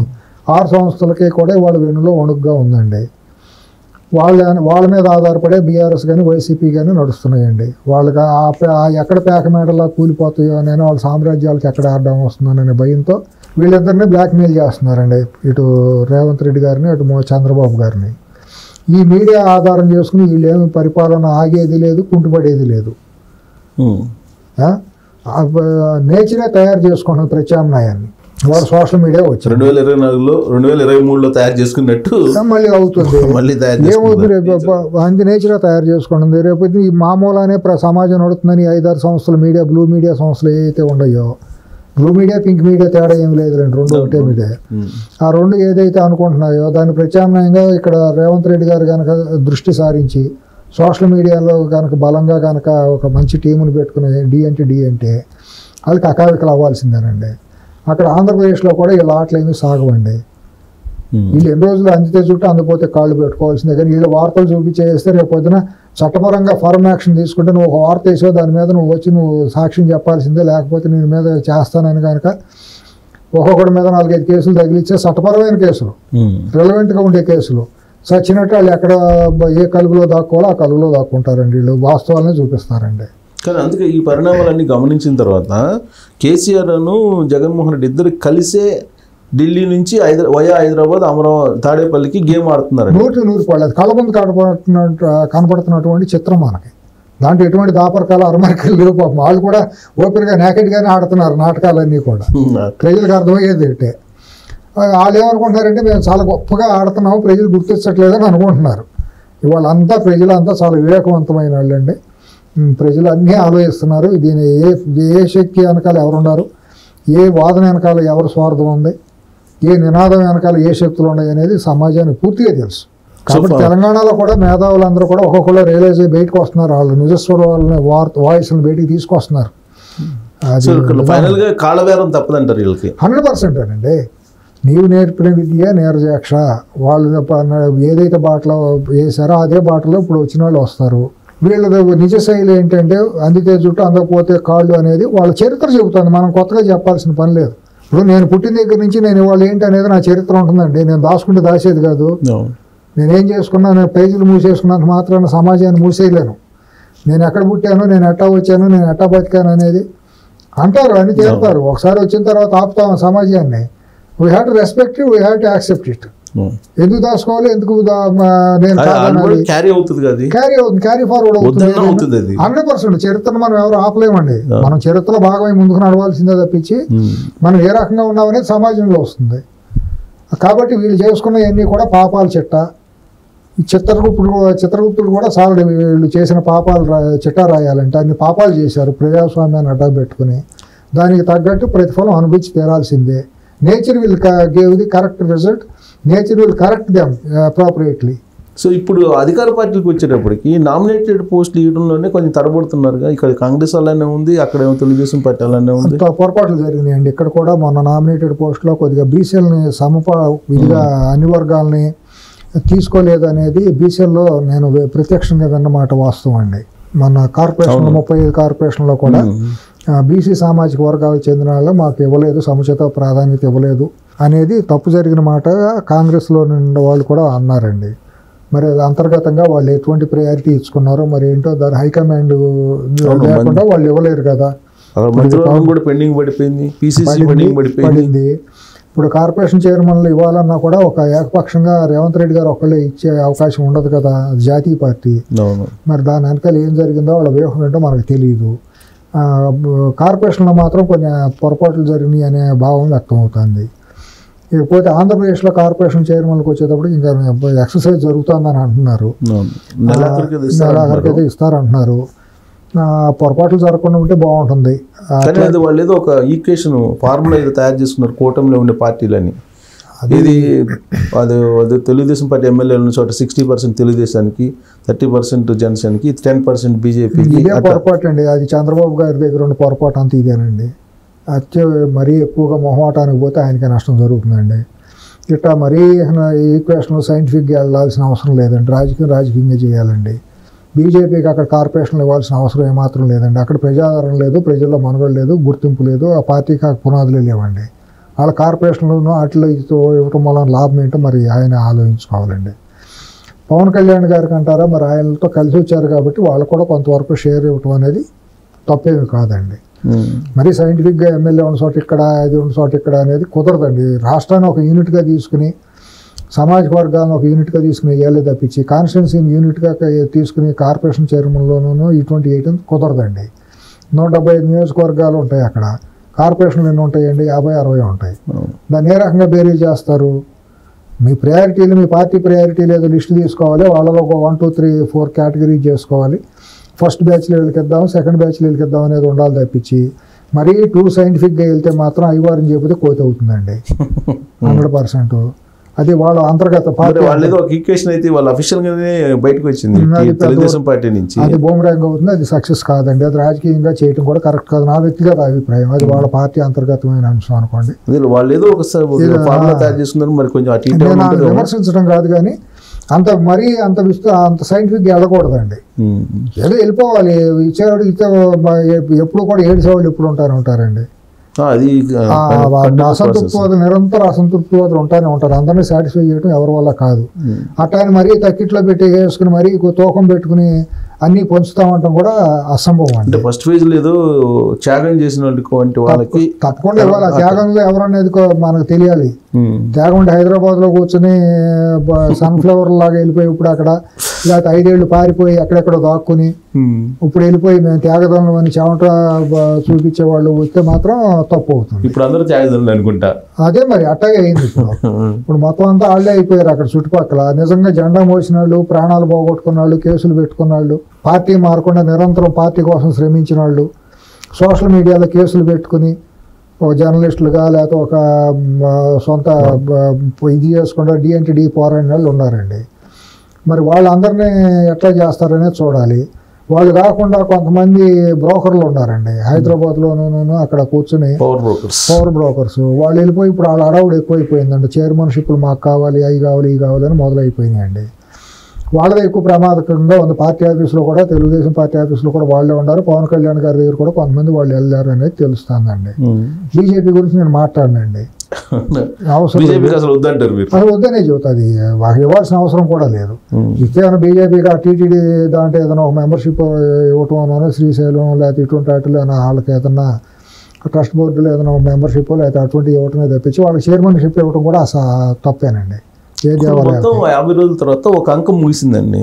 అంటే ఒక ప్రజాక్షేత్రంలో ఈ శ్వేతపత్రాల రూపంలో ఎక్కడెక్కడ ఎంత జరిగింది అనేది అఫీషియల్ ఫిగర్ ఇచ్చినట్టుగా చంద్రబాబు నాయుడు ముఖ్యమంత్రి హోదాలు ఇచ్చాడంటే అది అఫీషియల్ ఫిగర్ నమ్మాలి అంతే. కరెక్ట్. అది ఇప్పుడు అది 20,000 కోట్ల, 30,000 కోట్ల, 1,00,000 కోట్ల అనేది ఇప్పుడు అది రికవరీ చేసే పరిస్థితి ఉంటుందా? కుదరదండి, అది అసంభవం. అది భారతదేశంలో కుదరదు రికవరీ అనేది. మనం మిడిల్ ఈస్ట్ లాంటి దేశాలు, ఇతర దేశాలు అయితే వాళ్ళని పట్టుకొని లోపలేసి ఆస్తులన్నీ కాన్ఫిస్కేట్ చేసే చట్టాలు ఇక్కడ భారతదేశంలో చట్టాలు దానికి సహకరించవు, న్యాయస్థానాలు సహకరించవు.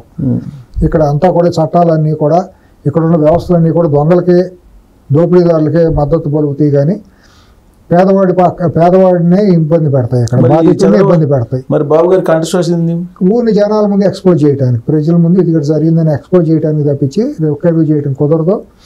ఈయన చట్టపరంగా వెళ్ళరు అనేది వాళ్ళకే తెలుసు. చట్టపరంగా వెళ్తే మేము సేఫ్ అవుతాం అనేది వాళ్ళకే తెలుసు. చట్టపరంగా వెళ్ళాలని వాళ్ళు కోరుకుంటారు. చట్టప్రకారం వెళ్తే భారతదేశం తేలి. ఇప్పుడు ఈడీ కేసు, సిబిఐ కేసు 2 ఏళ్ళు అయింది, అట్టాగే అవుతుంది. కాబట్టి ఈ చట్టపరిధి అనేది ఉండకూడదండి. కాన్ఫిస్కేట్ చేయటం అనేది ఇక్కడ భారతదేశంలో లేదండి. సో రికవరీ అనేది ఉండదు, 100% ఉండదు. ఓన్లీ చెప్పుకోవడానికే. ఇక్కడ భారతదేశంలో వాళ్ళ మనుగడలో ఉన్న చట్టాలన్నీ కూడా పేదవాడిని ఇబ్బంది పెట్టడానికి, ఉన్నత వర్గాలని, అధికారంలో ఉండే దోపిడీ దొంగలందరికీ కాపాడటానికి మాత్రమే ఉన్నాయని ఇప్పుడు వరకు జరుగుతున్నటువంటి చారిత్రక వాస్తవాలు సత్యాలు రికవరీ చేసిన సందర్భాలు ఎక్కడ ఎక్కడా లేవు. వీలైతే వాళ్ళకి రెడ్ కార్డ్ పెట్టేసి లండన్ దేశాలు పారిపోవడానికి కూడా వెసులుబాటు కల్పిస్తున్నారు. వెళ్ళారు, వెళ్తారు కూడా. కింగ్ఫిషర్, మాలియా లాంటి ఒకళ్ళే ఉంది, అందరూ వెళ్తారు.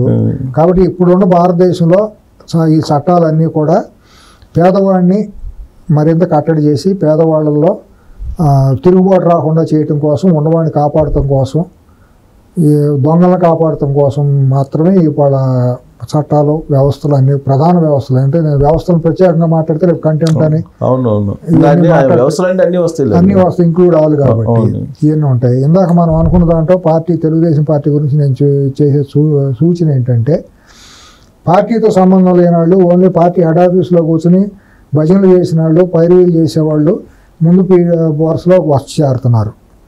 వాళ్ళని ఎట్టి పరిస్థితుల్లోనూ టాలరేట్ చేయకూడదు. క్షేత్రస్థాయిలో పనిచేసిన వాళ్ళు, క్షేత్రస్థాయిలో సఫర్ అయిన వాళ్ళు, వాళ్ళకి మాత్రమే ఫస్ట్ విడతలో మాత్రం ఇవ్వాల్సిందే.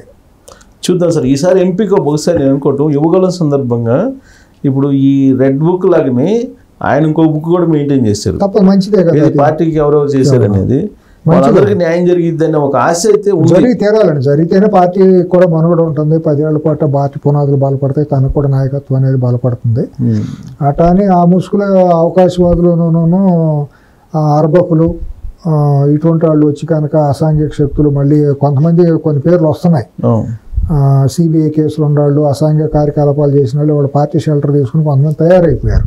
ఆ పేర్లు మనం మాట్లాడితే బాగా ఆల్రెడీ ప్రధానమైన మెయిన్ మీడియాలో వస్తున్నాయి. ఆ వ్యక్తుల గురించి ఆ జిల్లాల్లోకి వెళ్ళినా కూడా చాలా దారుణంగా చెబుతున్నారు. ఒకళ్ళు కూడా పాజిటివ్గా చెప్పటంలా, ఆ చెప్పని వాళ్ళందరినీ వీళ్ళు చేరదీస్తున్నారు. అది చాలా దుర్మార్గం, దురదృష్టకరం. ఆ పేర్లు చెప్పడం అనేది పద్ధతి కాదు, సంస్కారం కాదు. కాబట్టి నేను మాట్లాడట్లేదు. పార్టీ ఆఫీసులోనూ వాళ్ళ చుట్టుపక్కల కూడా ఈ అసాంఘిక శక్తులు, ఈ పైరవీకారులు, ఈ బ్రోకర్లే తయారవుతున్నారు. వీళ్ళని కనుక పక్కన పెట్టకపోతే పార్టీకి చాలా నష్టం జరుగుతుంది. వాళ్ళ మూలాన ఒక్క ఓటు కూడా పడదు. ఒక కులం వాళ్ళ వైపు రాదు, ఒక వర్గం వాళ్ళ వైపు రాదు. ఈవెన్ వాళ్ళ ఇళ్ళలో పేలాలు కూడా వాళ్ళు ఓటు లేరు. అటువంటి వాళ్ళందరూ అక్కడ చేరుతున్నారు. వాళ్ళని పక్కన పెట్టేసి వాళ్ళ మూలాన వచ్చే లాభం ఏమీ లేదు. నిఖార్సైన కార్యకర్తలు, నాయకులు, ఆత్మార్పణలు చేసిన వాళ్ళు, ఆస్తులు పోగొట్టుకున్న వాళ్ళు ఎంతోమంది ఉన్నారు. వాళ్ళని పిలిచి గౌరవించి సముచితంగా గౌరవిస్తే అట్లాగే జనసేన గారు, పవన్ కళ్యాణ్ గారు వాళ్ళు ఇదే అందుకని ఆ స్పాన్ తక్కువ కదా. పార్టీ ఇచ్చుకున్నారు. పార్టీ స్పాన్ కూడా తక్కువ కదండి. తెలుగుదేశంతో పోల్చలేం కదా. ఆ పార్టీ చిన్నది, దాని వయసు కూడా చిన్నది. అంటే అక్కడ తప్పులు జరగకపోవచ్చు. జరిగిన అది వాళ్ళ అంతర్గత సమస్య, అది మనం మాట్లాడాల్సిన అవసరం. నేనుగా అయితే నాకు ఎక్కువ కొద్దిగా కన్సర్న్ తెలుగుదేశం మీద ఇది ఉంది కాబట్టి, మమకారం బాగుండాలని కోరుకుంటాను కాబట్టి వ్యక్తిగతంగా నా పార్టీ సభ్యత్వం కోరుకున్నట్టే ఉంటాయేమో అనుకుంటున్నాను. దాని మీద చాలా కసరత్తు చేశారు. మంచిదే, చేస్తే మంచిది. జనరల్ గా చాలా మందికి తెలియనిటువంటి అంశం ఏంటంటే, ఒక సైంటిఫిక్ గా స్టడీ చేశారు అనేది మంచిదండి. జరిగి తీరాలి, అట్లా జరగాలనే కోరుకుంటారు. ఆ సైంటిఫిక్ రిజల్ట్ ఎలా నిజాయితీగా నిజమైన వాళ్ళు ఎవరైతే సఫరర్స్ ఉండారో, పార్టీ 35 ఏళ్ళుగా ఉన్నవాళ్ళు ఉన్నారు. వాళ్ళకి కూడా గుర్తింపు లేని కుటుంబాలు చాలా ఉన్నాయండి. మండలాల స్థాయిలో, గ్రామాల స్థాయిలో. నాకు ఆ పిచ్చి ఏంటో తెలుసు అండి. కార్యకర్తలు పిచ్చి, పార్టీ కోసం వాళ్ళు పడే తపన. వాళ్ళ గ్రామీణ స్థాయిలో ₹1 కూడా పార్టీ ద్వారా వాళ్ళకి చేసుకున్నారు. వ్యవసాయంలో వచ్చిన డబ్బులంతా పార్టీ అని ఖర్చు పెట్టిన వాళ్ళు ఉన్నారు. వాళ్ళందరికీ పార్టీ పదవులు ఇవ్వడం కష్టం, ఇవ్వలేరు. కానీ వాళ్ళల్లో కూడా వడగొట్టి అతి ప్రయారిటీ ఉండాలి. పార్టీకి బాగా కష్టపడిన వాళ్ళని తీసుకొచ్చి మొన్న ఎంపీ టికెట్ ఒకటి ఇచ్చారు కదా, విజయనగరం ఎంపీ టికెట్. అట్లా కొంతమందిని తీసుకొచ్చి తయారు చేస్తే ఏమవుతుందంటే, ఆ కుర్రాడు కూడా పెరుగుతాడు, 10 మందిలో కనెక్ట్ అయిపోతాడు. చూద్దాం సార్. రేపు రాబోయే రోజుల్లో ఈ నెలాఖరికే కాబట్టి ఎంత సైంటిఫిక్ గా 6 రోజులు బహుశా నేను అనుకోవటం, మిగతా పార్టీకి సంబంధించి విజయాలు అపజయాలు అన్ని పక్కన పెడితే ఈ నామినేటెడ్ పోస్టుల్లో మాత్రం ఖచ్చితంగా లోకేష్ పాత్ర ఎక్కువ ఉంది అని అంటున్నారు. మార్కెట్ యార్డ్ కమిటీలు, దేవాలయాల కమిటీలు, కార్పొరేషన్లు, వీటిల్లోనే ఎక్కువ మంది అకామిడేట్ చేయవచ్చు అండి కార్యకర్తలకి. ఇప్పుడు ఎమ్మెల్యేల స్థాయిలో కార్యకర్తలు నేను నా చిన్నాళ్ళకి అకామిడేట్ చేయలేము. వాళ్ళు మారిన ఆర్థిక పరిస్థితుల్లో ₹1,00,00,000 ఖర్చు పెట్టాలంటే వాళ్ళ స్థాయి కాదు. దేశవ్యాప్తంగా మారినటువంటి రాజకీయ పరిస్థితుల్లో కనీసం ఆ స్థాయిలో వాళ్ళకి ఇవ్వాల్సిన ప్రభుత్వం వచ్చింది కాబట్టి వాళ్ళకి ఇవ్వాల్సిన మార్కెట్ యార్డ్ కమిటీలు, ట్రస్ట్ బోర్డులు, దాంట్లో మెంబర్లు, డైరెక్టర్లు, కార్పొరేషన్లు, దాంట్లో డైరెక్టర్లు, కోఆపరేటివ్ సొసైటీలు, అట్లాగే అడ్వైజర్లుగా, పిఆర్ఓలుగా, ఉంటాయి కదా, రకరకాల పోస్టులు ఉన్నాయి కదండి. వాళ్ళైతే సాక్షి పేపర్ మొత్తం ఉద్యోగస్తులందరినీ ప్రభుత్వ ఉద్యోగస్తులుగా పెట్టేసి అడ్వైజర్ పోస్ట్ ఇచ్చి లక్షల కోట్ల రూపాయలు, 100 కోట్లు, 1000 కోట్లు దోచేశారు కదా. ఆయన చేయరు. మైనింగ్ లోనే కొన్ని 100 మంది ఉన్నారంట, వాళ్ళేమో అసలు ఆఫీసు రారంటే ఎక్కడో కడప జిల్లా, కర్నూలు జిల్లా సంబంధించిన కార్యకర్తలు జీతం మాత్రం 1,00,000, 1,50,000, 2 లక్షలు కూడా ఉందంట. కార్పొరేషన్లు అన్ని కూడా అట్టాగే నింపేయబడ్డారు. వాళ్ళందరినీ మొత్తం టోటల్ తీసేసి వాళ్ళలాగే చేయమన్నాను. ఇవ్వాల్సిన వాళ్ళని ఇవ్వాల్సిన పద్ధతిలో ఇచ్చేసి అకామిడేట్ చేస్తే పుణ్యం పురుషార్థం ఉంటుంది, వాళ్ళకి జీవితాలు నిలబడతాయి, పార్టీ బాగుంటుంది. సో ఉంటుంది అనుకుంటున్నాం సార్. ఎందుకంటే జనరల్గా అధికారంలోకి వచ్చిన తర్వాత తొందరగా నామినేటెడ్ పోస్టులు ఇచ్చిన చరిత్ర లేదు, కానీ ఈ నెలాఖరికి ఇస్తున్నారు ఈసారి. ఎందుకంటే 4 రోజులు అనేది పెద్ద కష్టం. అధికారం వచ్చిన తర్వాత వాళ్ళు ఛాంబర్లు తీసుకుని అన్ని కుదరపడటానికి 15 రోజులు పడుతుంది. గతానికి భిన్నంగా జరిగింది అనుకోవాలి.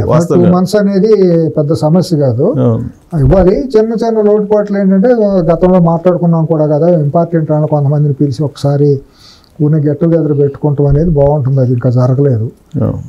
ప్రధానంగా ఫస్ట్ ప్రయారిటీలో ఉండి కొంతమంది ఇంటలెక్చువల్స్గా, మేధావులుగా, పెద్ద సంఘంలో కొద్ది ప్రముఖులుగా ఉండి కష్టపడిన వాళ్ళు ఉన్నారు.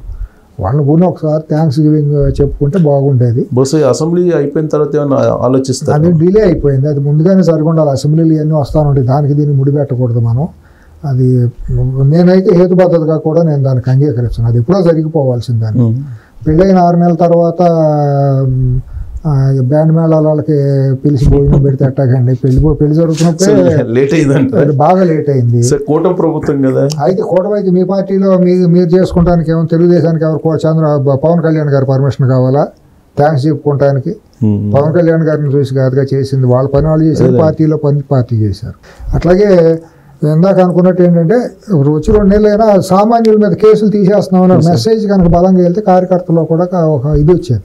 ఇటువంటి వాటిల్లో కొన్ని ల్యాప్సెస్ జరిగినాయి. దాన్ని మనం సరి చేసుకోవాల్సిన 2 మాట్లాడదామండి. తప్పులుగా పొరపాటు అయినాయేమో వాటిలో, కానీ 2 నెలల్లో అన్ని జరగాలని కోరుకోవడం తప్పు, 100% తప్పే. ఇప్పుడు జరుగుతుందంటే కొన్ని తెరానికి జరుగుతున్నాయి, వాళ్ళ వరకు వాళ్ళ అసైన్మెంట్లో అవి జరుగుతున్నాయి. అందుకొని ఎవరికి ఎక్కడ నొక్కాలా ఎక్కడ నొక్కుతున్నారు, ఎక్కడ ఎవరికి ఆడవాళ్ళు ఏడుస్తున్నారు, అన్ని ఏడుపులన్నీ మనకి వినిపించవు కదా.